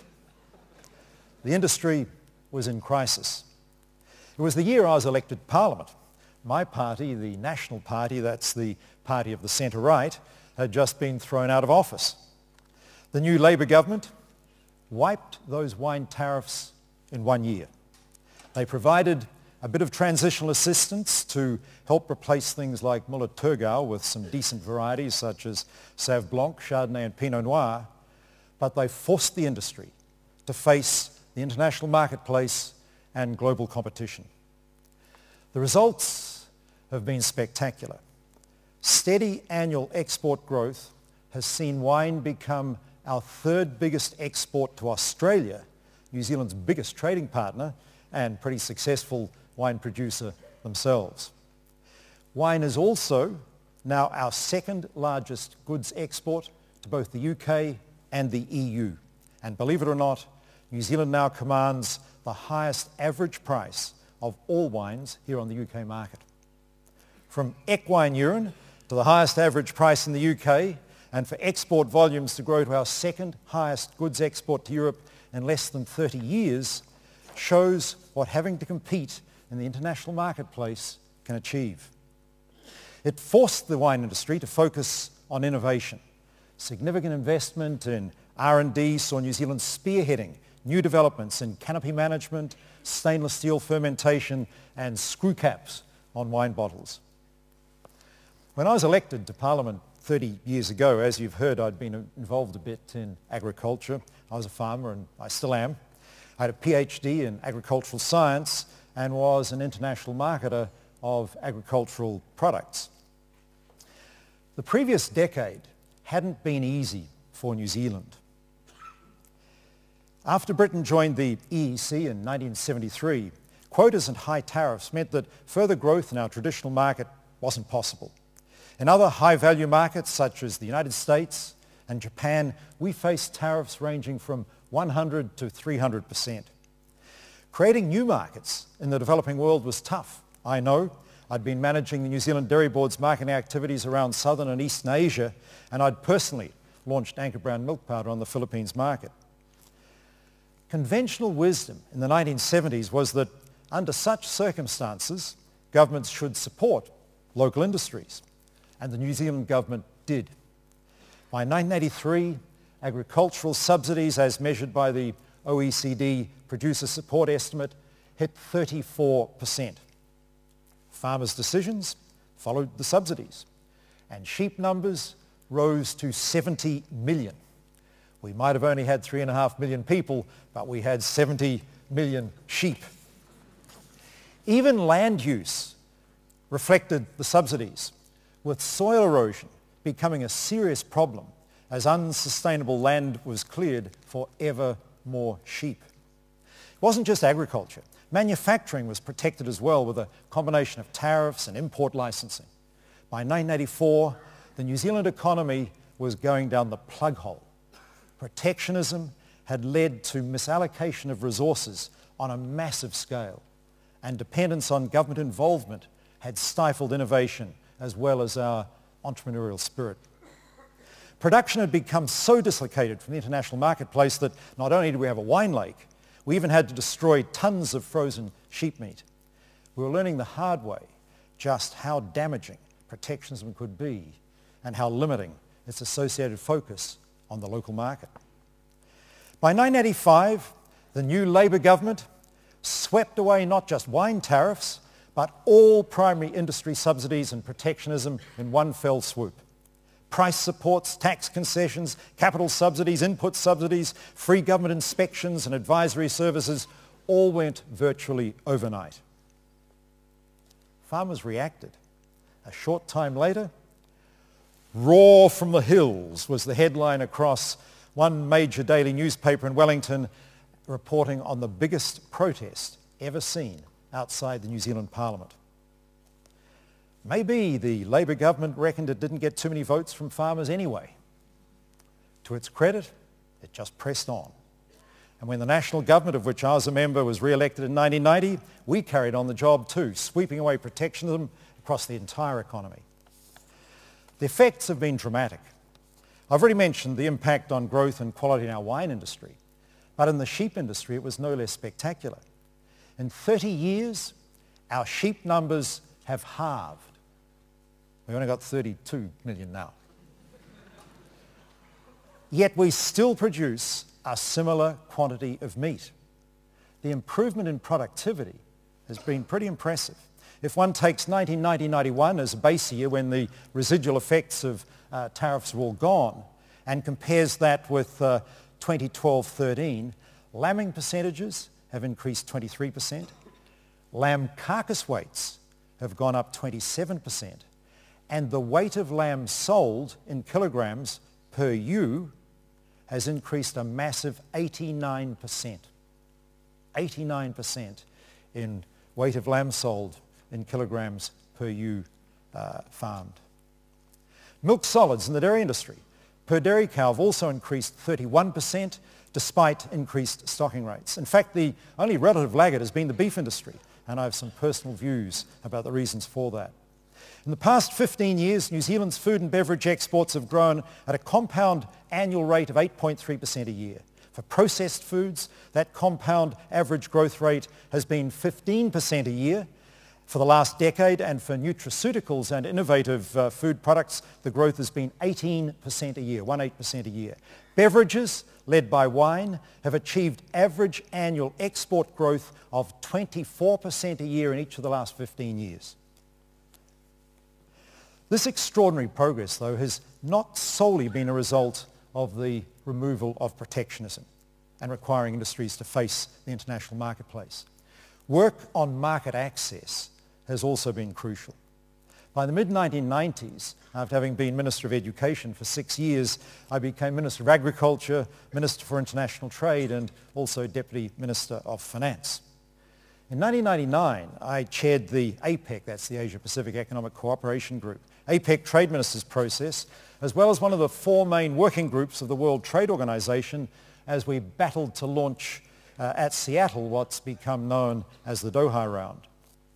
New Zealand approached trade liberalisation from many angles. We initiated a study with the Association of Southeast Asian Nations, that's ASEAN, on a free trade agreement with Australia and New Zealand. We signed China up to the World Trade Organization. I was the first trade minister in the world to do that. I was also working on a project called P5, the forerunner to the Trans-Pacific Partnership. It involved the United States, Chile, Australia, New Zealand, and Singapore. When we couldn't get P5 to fly back in the late 90s, I simply started negotiating a new model, high-quality free trade agreement with Singapore. There were limited direct trade benefits. It was a strategic move, which has now grown into the Trans-Pacific Partnership involving that original P5 plus Brunei, Malaysia, Vietnam, Peru, Mexico, Canada, and Japan. Today, New Zealand and Australia have a free trade agreement with all 10 nations of ASEAN, and New Zealand is the only country in the world to have separate trade agreements with China, Hong Kong, and Chinese Taipei.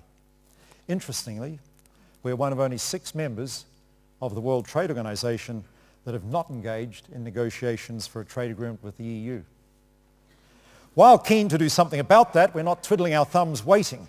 We're currently embarked, along with Australia, on a negotiation with ASEAN and 4 of their major other Asian partners, Japan, South Korea, India, and China, called the Regional Comprehensive Economic Partnership, or RCEP. This will create a significant free trading bloc across Asia, Oceania, covering 27% of global trade and growing rapidly. The Trans-Pacific Partnership and RCEP are complementary processes, strategic building blocks, if you like, towards the APEC leaders' vision of free and open trade across the Asia-Pacific region by 2020.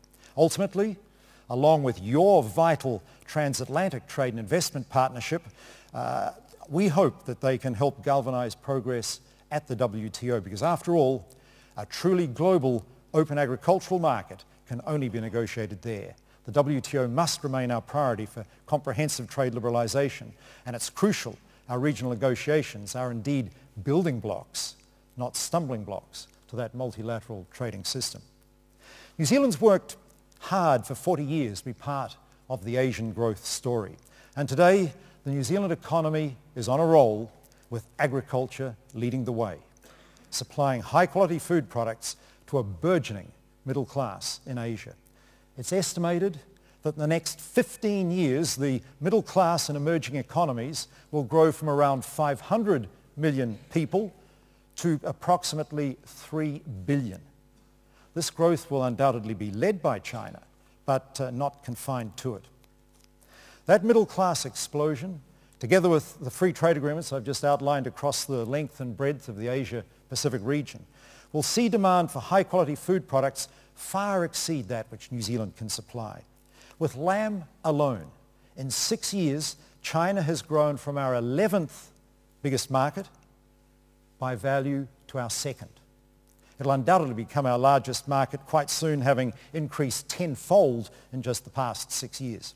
For beef, prior to 2012, China didn't even register in our top 15 markets for exports for beef. Yet in 2012-13, it emerged as our 3rd largest market for beef exports by value.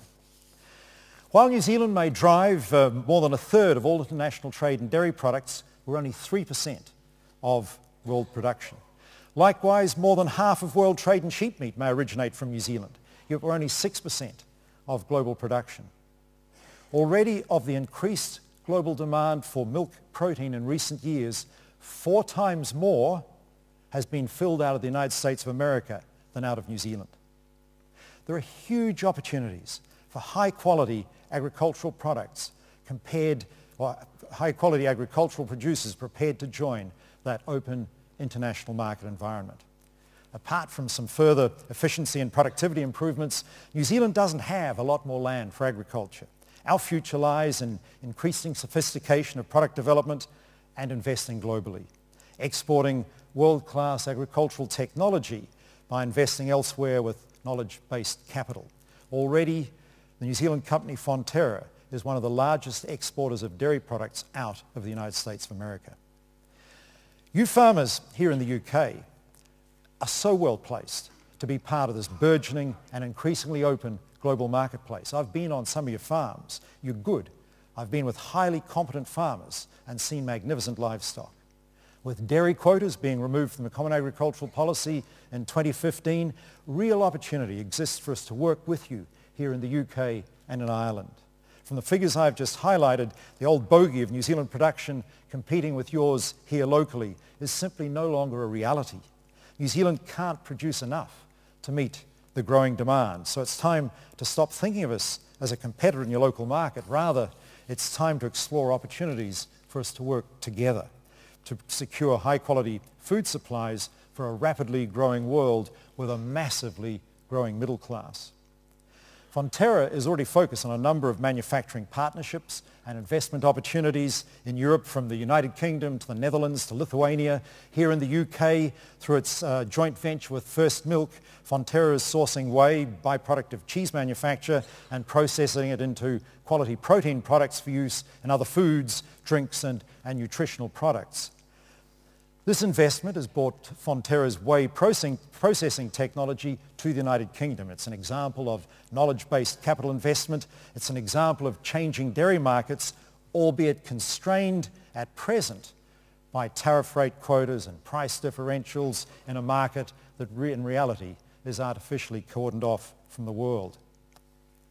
Even in New Zealand, the dairy market has changed. While we remain a major exporter, we are now also a significant importer of dairy products, bringing in not just dairy ingredients for further processing, but finished products as well.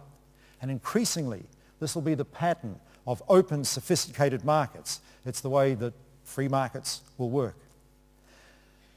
Because New Zealand agriculture has had to succeed in the international marketplace facing open competition, New Zealand's farming productivity is higher. Our carbon footprint is lower, our processing quality is higher and more efficient, and market access and supply chain management in the fastest growing part of the world is second to none. Our technology, combined with our market access, has value way beyond our shores. But there's more that should interest us in working together. Increasingly, the focus in our economic relationships is moving beyond breaking down just traditional trade barriers. We're now working on behind-the-border factors such as regulation, because incompatible regulation can be such a significant cost, even a barrier to doing business in new markets. But this next generation of trade issues requires a new approach to economic cooperation. It's the focus of much of our collaborative work now with partners in Asia, including APEC, the East Asia Summit, and of course work through our ASEAN, Australia-New Zealand Free Trade Agreement. Even the new Trans-Pacific Partnership will seek to include regulatory best practice and regulatory coherence in the negotiation. It's the first such formal negotiation to do that in a free trade agreement. The aim is to improve the process of developing regulation and provide a platform for deepening cooperation in this area over time. It will facilitate trade, it will enhance economic integration and improve prospects for business. It reflects a growing recognition of the importance of global value chains. It will undoubtedly be a significant issue in the negotiation of the Transatlantic Trade and Investment Partnership. In Australasia, that's Australia and New Zealand, we have a lot of experience of regulatory cooperation as a building block to economic integration. The Australia-New Zealand single economic market builds on CER, Closer Economic Relations, which is already regarded as one of the most comprehensive free trade agreements in the world. Now, while our approach has differed from that here in the EU, we can both bring much to this new phase of work in improving global markets. It offers a powerful argument why we should be working more closely together. New Zealand's put more than 40 years into developing our links with Asia. We are increasingly integrated into the trade and economic architecture of that region, despite very different cultural and political traditions. At the same time, despite our cultural and political commonality we risk becoming increasingly distant from Europe economically, and that troubles us. At the same time, the New Zealand story in Asia shows that modern free trade agreements can be even more than vehicles for economic integration into supply chains and markets. They can also actually influence political outcomes.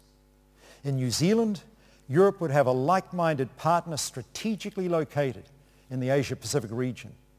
And because of our experience with Asia and our integration into their economies, New Zealand offers Europe a unique opportunity as a partner. That's why it makes no sense whatsoever for New Zealand to be one of only 6 WTO members with no trade agreement with Europe and not yet even negotiating one. We might be small in European production terms, but our economic and political success with Asia is highly significant.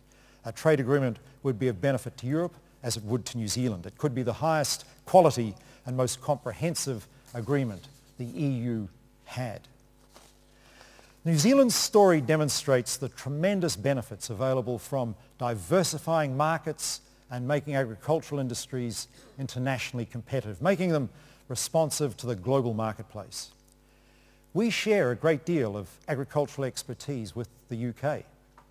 An EU-New Zealand free trade agreement could provide the vehicle we need for the kind of strategic investment and integration of activities and supply chains and markets that would benefit us all. The longer we delay, the more likely others will grasp the opportunities. Now, throughout the 3 decades of change I've briefly described in New Zealand, I've been a hands-on beef farmer. Some of the change, as a minister, I've led. Some of the change, as a farmer, I've had to adapt to, and I know it's not easy. My own farm's productivity has had to improve dramatically. The 400-day live weights of a greater number of young beef cattle bred on my property have increased by 30%, largely through genetic improvement. So, ladies and gentlemen, today I've shared with you New Zealand's experience for what it's worth. This is in no way intended to be a lecture about what you should do, but I'll leave you with this thought. Change is inevitable. It always brings opportunities. Ignore them, and the change will shape you. Grab them if you want to shape your own future. Thanks very much.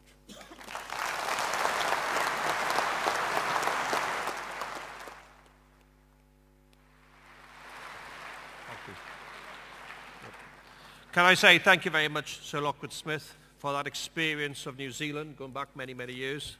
I can congratulate you on your Pinot Noir from New Zealand. It's very top quality, I can assure you that. I thought that would create a laugh. Some of the comments you made about us working closer together, I think we've seen this develop in the last couple of years, whether it's in the milk sector, Fonterra First Milk, working with Arla, and also our chairman of livestock within the NFU, our livestock board, Charles Sercombe, and Eblex were out speaking to the New Zealand Meat Board only a few months ago to see if we can have that sort of working together, that new partnership, and I think that's so important. I was very fortunate to have travelled around New Zealand in 1995, soon after the support was taken away, but what I remember was the determination of those farmers, the way they wanted to invest into productivity, but also the understanding of the banks, where I think a lot of debt was written off as well, so it made it a bit easier for those more dynamic young people. That's my memory of New Zealand in 1995. But thank you very much for that presentation. I won't take questions at this stage. We'll have our second presentation. It gives me great pleasure to introduce Mr. Jim Rogers, flown in from Singapore late last night to join us. He's an investment expert, author, commentator. After attending Yale and Oxford University, Jim co-founded the Quantum Fund, a global investment partnership. During the following 10 years, this portfolio gained 4,200%, and it allowed Jim to retire from investment banking at the age of 37. Jim is acknowledged in the Guinness Book of World Records for motorcycling 100,000 miles across 6 continents. And on the back of that, Jim has written many books over the years analysing what he's experienced across those many continents. His latest book, Street Smarts, and it's outside the hall for anybody wishing to pick up a copy. I'm told if you read it, you might well be advised on where to invest in the years to come. But it does give me great pleasure to introduce Mr. Jim Rogers to actually give us our presentation.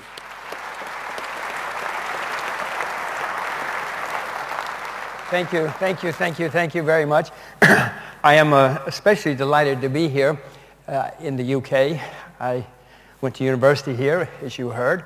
I got my first Guinness World Record here.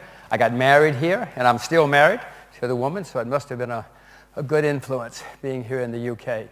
And I am delighted to be speaking with the NFU because, in my view, one of the most exciting parts of the world economy in the next 2 decades is going to be agriculture, which we will discuss a little bit later. But as you can see, I did go around the world. It was 245,000. I went with my then fiancée, Paige Parker. She's now my wife. But we went 245,000 kilometers, 116 countries, and we were on the road for 3 years. When we set out, we started in Iceland. We drove through Europe, Turkey, China, Korea, Japan, across Siberia, into Mongolia, across Russia, all around Europe, 32 countries in Africa, Southeast Asia, Australia, New Zealand. And by the way, when we were in New Zealand, Lockwood, my wife sheared a sheep, and she fell in love. She thought New Zealand is the most wonderful country in the world, and said what we should do is come here and buy a vineyard, and we could raise sheep, and the sheep could run around the vineyard, and we would be in hog heaven. So we didn't do it, but it sounds like we should have, listening to Lockwood. After New Zealand, we didn't stay and buy a vineyard and raise sheep. We went on to South America, Central America, up to Alaska, back down to the southern part of the U.S., and back to New York. That was 3 years on the road. It was 116 countries. There was 245,000 kilometers. So as you can imagine, we were a bit tired when we got home. We decided we would stop and rest for a while. Well, one result of resting for a while is we now have a baby girl. I had never had a child before. I used to think children were a horrible waste of time, money, energy. I felt so sorry for all of you saps who had children. I want you to know I was totally wrong. I was 100% wrong. This little girl is so much fun for me. I cannot get enough of her. 24 hours a day, 7 days a week. You know, if there's anybody in the room who hasn't done it, I urge you to get home and get on with it. You know?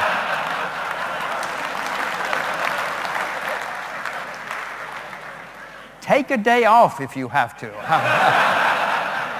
Well, maybe you shouldn't. These are very difficult times. But go home for lunch. I mean, you know, have a lunch hour. It's a lot of fun. Now, lest you think I'm just standing up giving you vacuous, everything I tell you today, I'm doing with my own life, my own money, my own everything. So when I tell you to go home and have children, we did it. We went home for lunch. So now we have another one. We have 2 little girls. So take my advice because I'm doing it myself. What I'm going to do now is I'm going to show you a quick video. I'm going to show you 2 minutes of what it's like to go around the world. I cannot show you all of my travels around the world in 2 minutes, obviously, but I do want to give you just a little taste of what it's like. A survey done recently said that the #1 dream which people have in the world, not everybody's #1 dream, obviously, but the one that comes out on top in the surveys is to chuck it all, get in the car or the motorcycle, and take off around the world. So I hope that in the next few years, when farming does become extremely profitable again, that all of you are going to get yourself a new spouse or take the old spouse. Nothing wrong with the old spouse, I assure you. Take a spouse and head off around the world. It starts with us in Iceland, toasting each other, wondering if we're going to make it alive.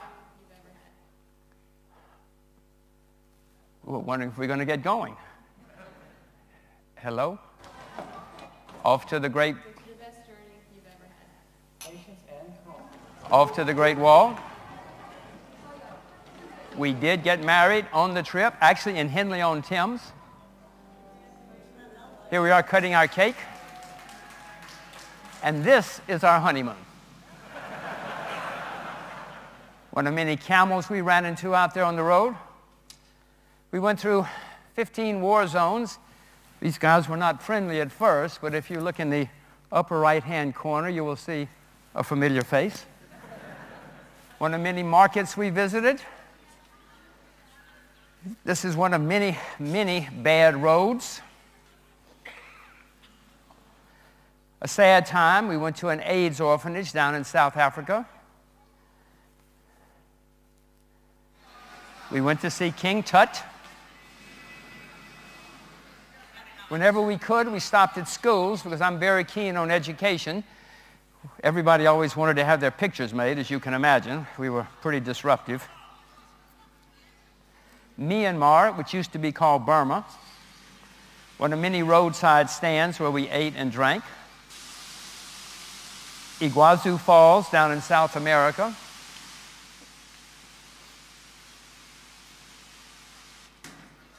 This is the bane of my existence. This is bureaucracy, red tape, regulations. This, on the other hand, is the black market. This is a much higher class of people. And when we got back to the U.S., we kept going. We headed up to Alaska in the dead of winter. And when we got back to the U.S., to New York, our first stop was the World Trade Center. That had blown up while we were gone. Now I'm going to talk very briefly about some of the things we learned on the trip, but then I'm going to come to you all, which is more important in my view. But the first thing we really must understand, and Lockwood touched on it a little bit, is the rise of China. It's the most important thing happening in the 21st century. You know, the 19th century was the century of the UK. The 20th century was the century of the US. The 21st century is going to be the century of China, whether we like it or not. There's not much we can do about it. China, they call themselves communists, obviously, in China, but I will tell you that they are among the best capitalists in the world as we speak here in 2014. I know people who say that they're the best capitalist in the world as we speak here today. In China, they save and invest over 35% of their income. In the United States, for instance, we save and invest 2% of our income. In China, when they come to work, they don't say, how many days holiday do I get? They say, how many days can I come to work? They know how we live in the developed world. They want to live that way too, and they're rapidly growing and catching up with us, as you all know. Lockwood talked about what a dramatic influence it's had in New Zealand. It's not just New Zealand, it's all over the world. What is happening is a dramatic change, and it's going to continue. It's not just a flash in the pan. It's going to continue for at least this century. Now, don't get me wrong that I think that there won't be problems. There will certainly be problems as China rises. Every country or family or company or individual that rises has setbacks along the way. You know, in the 19th century, as America was rising to power and glory, we had 15 depressions with a D. We had a horrible civil war. We had very few human rights. We had very little rule of law. We had massacres in the streets periodically. You could buy and sell congressmen. You can still buy and sell congressmen in America. But in those days, they were cheap, I assure you. They were a lot cheaper. They were a lot cheaper in those days than they are now. So this change which is taking place will have problems along the way, but you must understand what's happening because it's not going to change just New Zealand. It is going to change all of us. When I was introduced, I mentioned that I live in Singapore now. Well, 7 years ago, my wife and I sold our house in New York and moved to Asia because I want my little girls to grow up speaking Mandarin and knowing Asia. I think that that's the best skill that I can give them to prepare them for the 21st century. They both speak, by the way, fluent Mandarin. They speak it like natives. And the first little girl, who's 10, recently won, or actually 2 years in a row, has won the Mandarin speaking contest for Singapore. If you saw a movie with a blue-eyed blonde girl being the best Mandarin speaker in a Chinese nation, you would probably walk out. I would too. But it happened. I mean, it's happening, it's real, and I'm hoping to prepare both of them for the 21st century. So again, I'm not just standing up here babbling. I may be babbling away, but at least I'm living what I'm telling you about and suggesting. So let's get to how it's affecting you and how it's going to affect you. Lockwood mentioned that there are going to be, I think he said 500 million in the middle class now in Asia, and in a few years there will be 3 billion with a B, and he's probably right. But that's going to have a dramatic influence on the world. Some of you know that agriculture worldwide anyway has been a terrible business for 30 years. I hate saying it, but it's not been a very good place to make a living. Not many people have been wanting to become farmers, and many people have left the business. But that has led to the statistic, or the fact, that in the last 10 years, the world has consumed more agricultural products than we have produced. Well, naturally, if you consume more than you produce for 10 years, it's got to come from somewhere, and so inventories are now near historic lows. But the situation is a lot worse than that, or better, depending on how you look at it. The average age of farmers in America is 58. In Japan, it's 66. In Canada, it's the oldest in recorded history. Australia, it's 58.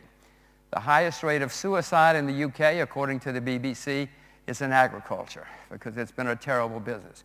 Millions of Indian farmers have committed suicide in the last 10, 15 years, because it hasn't been a good place to be. Just to give you one example, or one other statistic, in 1998, I started a commodities index fund. But actually, one of the components is agriculture. That's the green line. I don't know if you can see it. The red line is treasury bills, or treasury bonds, which has done very well. The blue line is stocks, and the green line is agriculture. I hate to say it, but as you can see, agricultural prices in the last 16 years are down 18.5%. But for some agricultural products, it's a lot worse than that. If you look at sugar, I mean, it's astonishing. Sugar today is down over 75% from its all-time high. I know you don't raise much sugar here in the UK, but it is astonishing how bad some agricultural prices have been. Sugar is down over 75% in the last 38 years. There's very little that you can think of that's down 75% since 1974. In fact, I think afterward you're going to serve coffee. I would urge all of you to get some sugar and put it in your pocket. I've gotten mine. Thank you, NFU. Thank you. Because I take it home to my daughters. It'll be the beginning of their dowry or whatever. So this has not been a great place to be. Just to give you another statistic, this is a lot, you probably can't see this, I'm sure. It's a lot of indexes around the world. It's 75 indexes around the world. And over here in the right-hand, lower right-hand corner, that's agriculture. You can see it's done virtually nothing. I mean, it's been among the worst performing indexes in the whole world over the past 16 years. So you've been at the wrong place in the wrong time. I don't have to tell you that. I think you know it. Some of you have probably done well, but that's because you're obviously good farmers, or you wouldn't still be in the business. But I'm here to tell you that all of this is about to change. Agriculture is now going to be a terribly exciting place to work and to live. The City of London is going to be in decline. Wall Street is going to be in decline for a long time. I tell stockbrokers all the time that they will soon be driving taxis, and if they were smart, they would learn how to drive tractors, because the farmers are going to be driving the Lamborghinis in the future.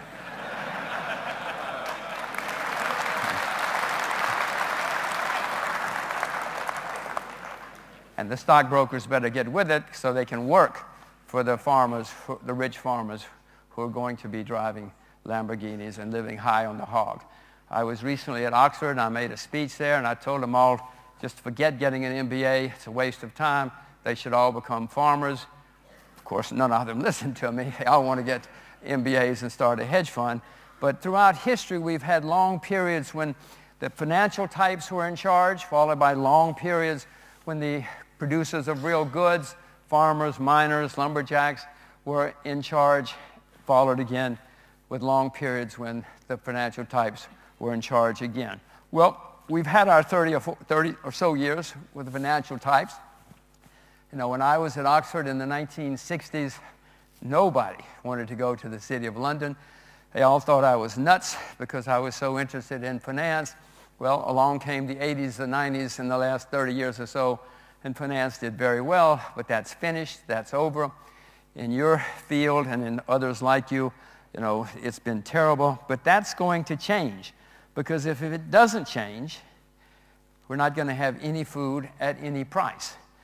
I don't know the average age of your membership here, but they tell me in England or the UK that the average age of farmers is very old as well.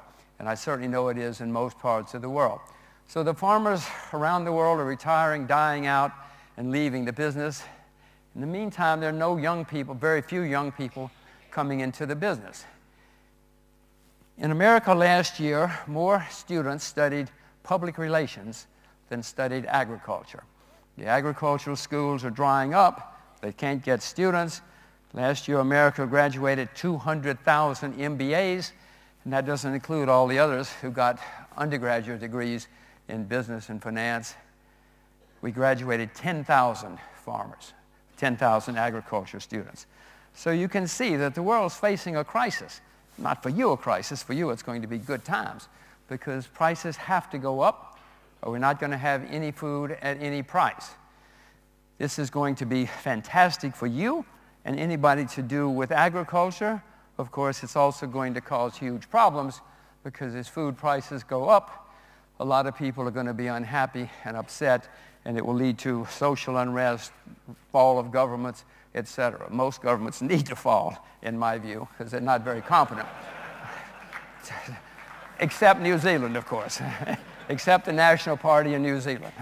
That's a very competent government when they're in power. So you're at the right place.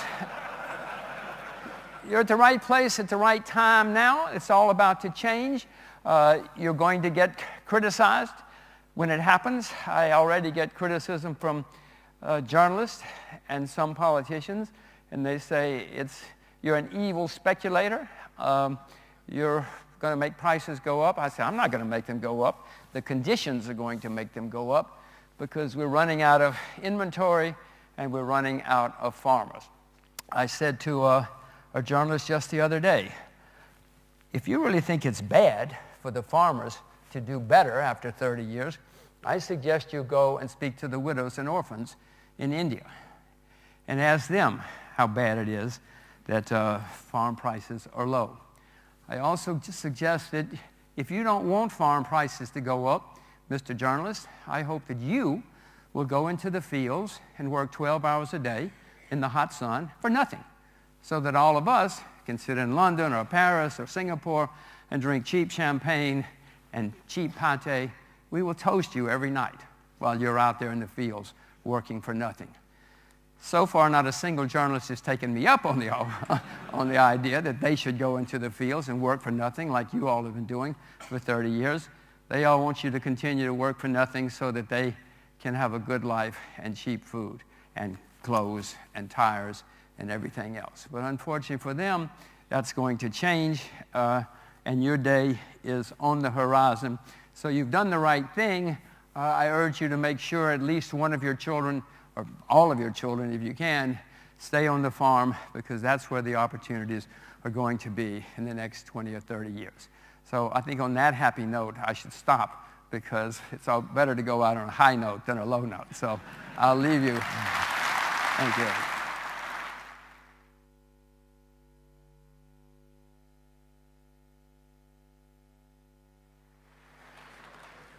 Can I thank you, Jim, very much for that presentation. You obviously connected with the audience. Messages like young farmers should become farmers, how it's going to be an exciting place and all farmers are going to be driving around in Lamborghinis. That sort of feeds in very well to the ambitions of our audience. I will take slight sort of difference of opinion with you on the average age of farmers in the UK. When I look out from this top table and I see the dynamic young people that we have entering the industry in the UK at the moment, I think he puts us in a good place, and the enthusiasm for young people to actually come into the food and farming sector is greater now than it's been for many, many years. So I think we're in a pretty good place in the UK. But you just highlighted again food security, and through that presentation there's some big messages there for policy makers. So thank you very much, Jim. Can we move on then to question time? Time is pressing. I have at least half a dozen questions that's been put forward. So can I first of all ask Mr. James Small and Mr. David Mills to go to the microphones, please. Both these questions are on lamb exports, and therefore Sir Lockwood Smith. So it's David and James. James first then, please.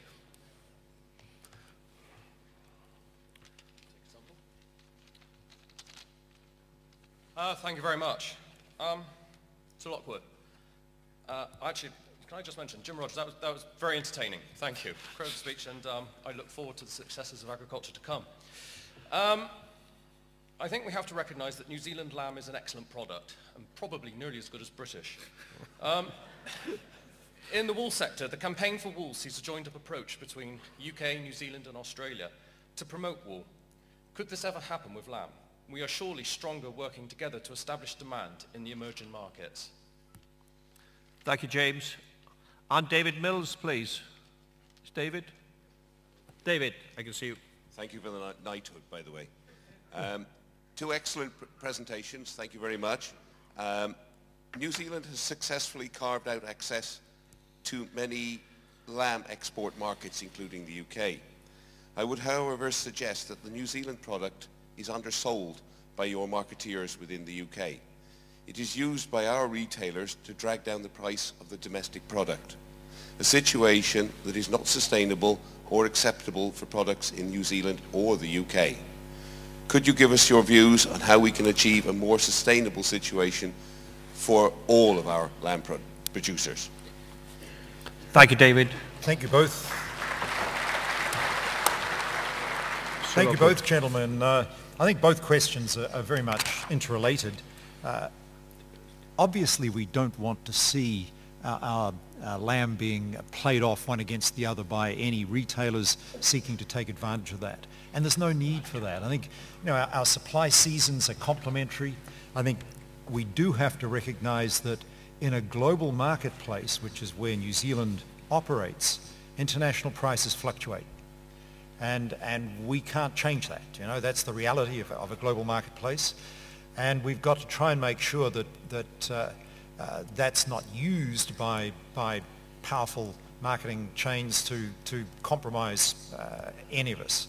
But I think New Zealand farmers want to see just as higher prices as you people do. So there's absolutely no incentive on us in any way to see lower prices.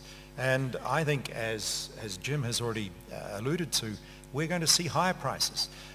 As I alluded to in my speech, China's about to become our biggest market for lamb.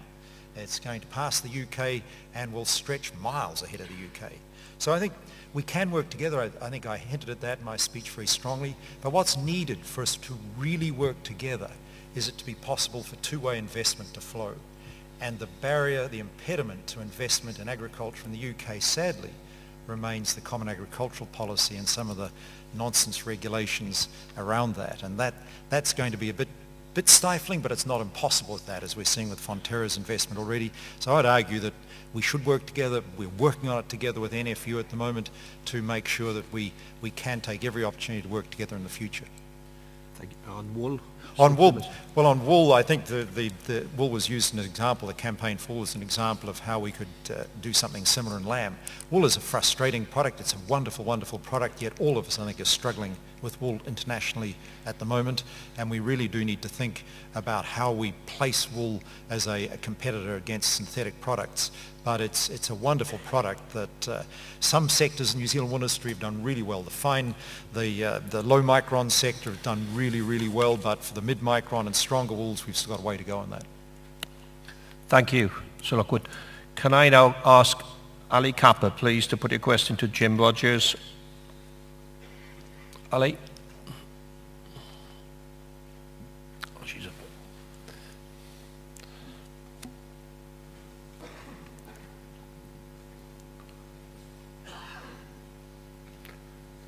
while Ali's making her way to the microphone, can I then ask Jim, do you believe that we hear so much in the press over the last sort of number of years how speculators were to blame for the sort of food price spike? How does the futures market help benefit consumers and farmers going forward? Well, So, before you answer, can I ask Ali to put a question as well? Ali, please. If you are going to invest in British farming, which 3 sectors show the most promise? You're asking me? I'm at the NFU. You're asking me? Which is the best sector? Well, you heard me talk about sugar, but that's not going to work in the UK, I assure you.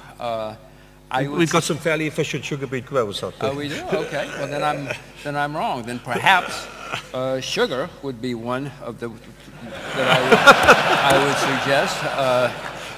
Sugar has been a disaster worldwide for most people, and that's in the process of changing for many reasons.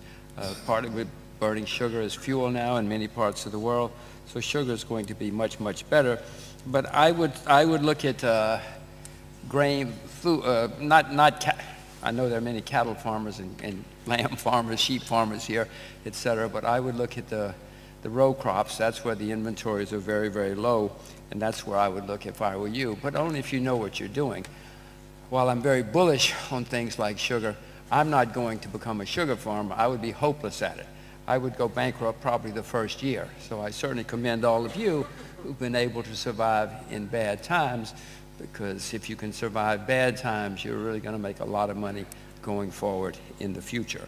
As far as speculators are concerned, yes, everybody finds somebody to blame when things go wrong, and evil speculators are very easy to blame. But I wish it were that easy. I wish that I or other people could make prices go up. You know, throughout the 80s and 90s, agricultural prices were a disaster. No matter how many people invested in agricultural prices, it didn't do any good. Prices still stayed low because the supplies were so great. Now the supplies and inventories are working off, and yes, prices are going to go higher. Politicians are going to blame it on speculators, but it's really supply and demand. Nobody can maybe you can artificially manipulate a market for a while, but not for long, because if prices go too high, new supply comes into the markets. But let me tell you, I assure you, politicians are going to do everything they can to limit price rises. They always have throughout history, all over the world. In the late 19th century, when the price of wheat was going through the roof, German politicians, in their wisdom, passed a law making it illegal for wheat to trade on an exchange. They stopped it. Wheat promptly doubled in the next year or two, because obviously then there was no visibility and there were shortages, and the people who had the wheat could charge anything they wanted to. Fortunately, in that case, after 3 years, German politicians came to their senses and made it legal to trade wheat on an exchange again, because then there's more visibility, etc. But in America, in the late 1950s, onion prices went through the roof. So American politicians, in their wisdom, passed a law saying it was illegal. I'm not making this up.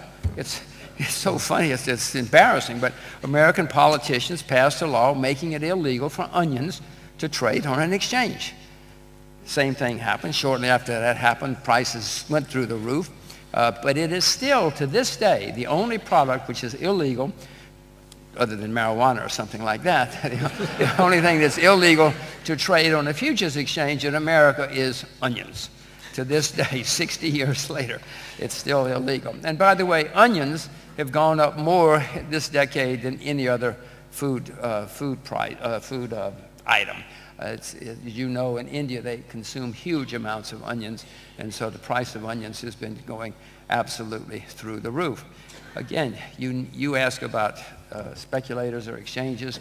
If you didn't have visibility, if you didn't have a marketplace where supply and demand could come together and a proper price be set, we would all be in terrible shape. As I said before, if you didn't know the price of wheat and you had wheat, you could charge anything because the buyer wouldn't know and he was desperate to have wheat. On the other hand, when prices are down and there's too much wheat, you know, the buyers can come in and say, you want to sell your wheat, we'll give you nothing for it, you take it or leave it. And if you don't know the price, you're pretty much stuck. And so either way, somebody gets damaged when you don't have visible futures markets. Yes, there are speculators, but if you didn't, and investors, but if you didn't have the speculators and the investors, everything would be just either going straight up or straight down. So you need us poor, evil speculators to help smooth things out. But we're all going to get a lot of blame when prices go up, so be prepared for it. In the Philippines, not long ago, Philippine politicians in their wisdom put a cap on the price of rice, said it's evil speculators, so rice cannot sell above a certain price. Well, Philippine citizens ate lots of rice because it was so cheap compared to anything else. But at the same time, Philippine farmers, not being dunces, so we're not going to raise rice. We can't make any money raising rice with a set price. So needless to say, fortunately in that case, the Philippine politicians came to their senses and removed the price controls. But when prices start going up in the next few years, I assure you, all over the world, politicians are going to blame it on you and blame it on me. They're going to put in price controls, which will make the shortages worse. But then, hopefully, they will remove the price controls so that you all can get extremely rich, which you should, after 30 years of struggle. Thank you. Can I throw 30 seconds? Please. Can I just add, as somebody who's given 30 years of my life to politics, I agree with them, absolutely. I agree with them, ladies and gentlemen. The best thing you do is keep politicians out of your industry if you want a great industry. Believe me, because I've been on both sides of it. Hallelujah.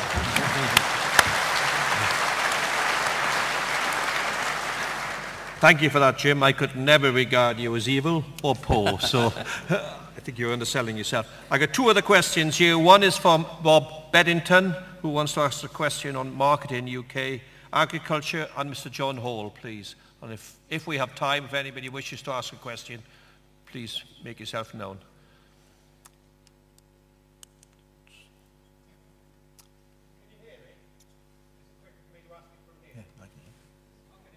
I can hear you. Yes, go on then. Jim, I look forward to getting home for lunch. I'll keep it short. If you were put in charge of UK agriculture, how would you best see it marketed going forward? Well, I would go to Brussels and eliminate a lot of the regulations.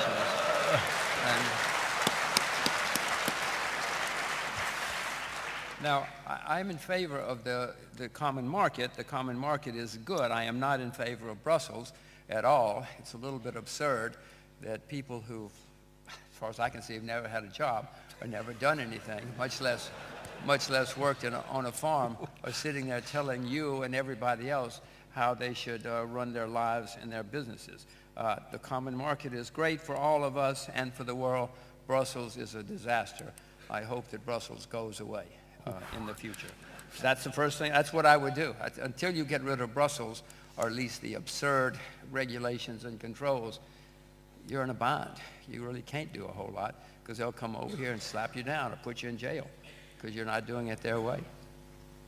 Big statement. Mr. John Hall, and there is a person who wishes to ask a question as well, so please go on. Thank you, Mr. Chairman. We've just heard two speakers saying keep politicians out of farming, first of all, and speculators out of farming. First of all, is that possible?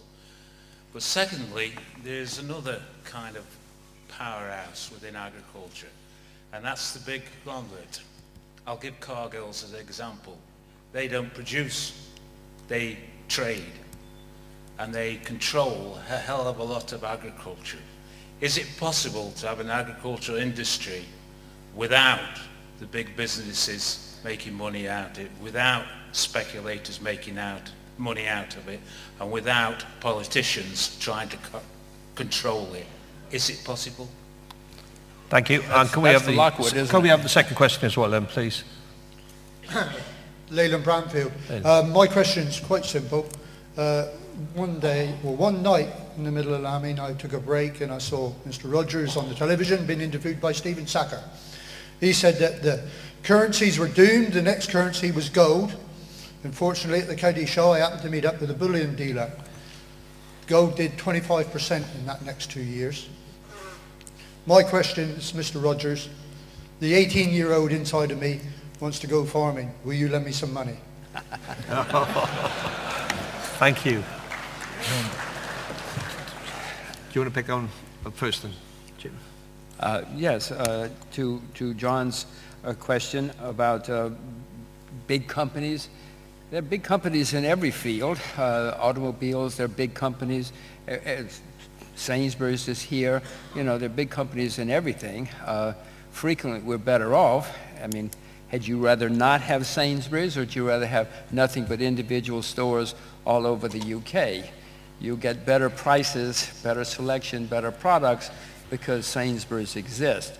I'm not a shareholder of Sainsbury's or an employer or anything else, but I'm just telling you that often large companies bring many things to a market which the market would not have otherwise. Cargill does not produce products, as you point out, and neither do some of the other big companies, but they need you, and they're going to know very much in the future how much they need you, because as prices go higher and higher, whatever, I think you used the word dominance or something like that, whatever dominance they have had is going to be much less in the future, because as shortages develop and as prices go higher and higher, they're not going to be nearly as in control as you think they are. I don't think they're that much in control, but let's say they are, that's going to diminish. Can we have a market without politicians? In my dreams, yes. In your dreams, yes.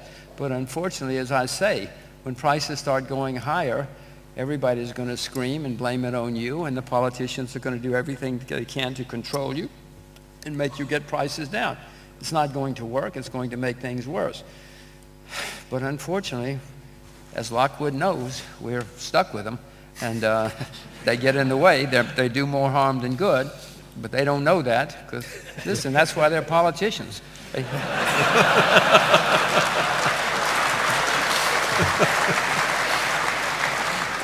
They can't get a real job. I mean, Lockwood has a real job. Lockwood has a real job, but most of them, you know, in America, they did a survey to figure out who became successful at politicians, and they learned that the most people who became politicians were the ones who, when they were in school, were very good at playground. They were the ones who were great in the playground, but they couldn't do anything else, and so they became politicians. And we're stuck with them. I hope the minister's gone. If I could, wait, I just want to answer Leland's question, yes, too. Please. But Leland, I'm afraid I don't have any extra money. It's all invested in agriculture. So I'm waiting for prices to go up. I do have some gold. I happen to have some gold here in my pocket, just to show you that I'm not just talking about it. I'm not buying gold at the moment. I'm not buying silver at the moment. I think there'll be another chance to buy gold and silver sometime in the next year or two. And if I'm right, and if it goes down again, I hope I'm smart enough to buy a lot of gold, a lot of silver, although I do think agricultural prices will go up much more than even gold and silver in the next decade. Thank you. Lockwood. If I could start with the question I asked about the big companies and speculators and that sort of thing. Basically, the reality of the modern global marketplace is you have these value chains that involve a whole range of players. Some of them small and some of them big. And it has to be that way. You're not going to, it works that way. In an open market, what works best will be what dominates. The trick for us is to get focused on those global value chains and make sure we extract the maximum value out of them that we can back to our businesses. And you've got to get smart about that. New Zealand, our dairy industry, has been a lot more successful at extracting value out of the marketplace than our meat industry has. And we need to learn some lessons about that. Strategic investment, where to invest to get maximum value out of those global value chains is just so important. Where I agree absolutely with Jim here is that, you know, politicians are a problem. The political process can be a real problem. After 29 years in politics, I'm not particularly proud of my profession. But what we've got to try and do, though, is encourage them to do the right thing. As Jim said, the EU is hugely important. The common market really matters. Brussels is a bureaucratic nightmare. I've worked with it for years and years and years, and comes out of these stupid things like your 3-crop requirement. You know, just crazy stuff. And so, you know, we've got to try and minimize this political involvement. And for you guys, the UK has been working on this for some years, trying to get the common agricultural policy down to a point where it no longer hampers your business.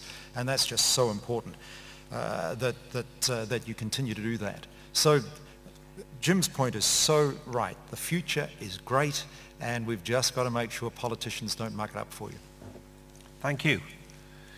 I think time has caught up with us. Can I thank Sir Lockwood Smith and Jim for a fascinating presentation on economics, the dynamics that you talk about, feeding the world, food security, feeding the 3 billion middle classes that's going to appear in Asia in the next number of years. Those are big challenges for all of us. It's going to need innovation, productivity increase, investment in research and development, all the sort of messages that our President, Peter Kendall, sort of drove out this morning. And I think one of the strong messages that I picked up this morning was that politicians should allow us as farmers to get on and produce for the marketplace, deregulate, and let us do what we're good at. Those are the sort of messages I've picked up from this sort of session. I'm a bit concerned, my sons are in the audience, and Jim, when you talk about farmers running around in Lamborghinis, I think their expectations of life has probably increased, so I might have some problems when I go home. But on behalf of all of us, can I say a very big thank you for a fascinating session. Show your appreciation in the normal way, please.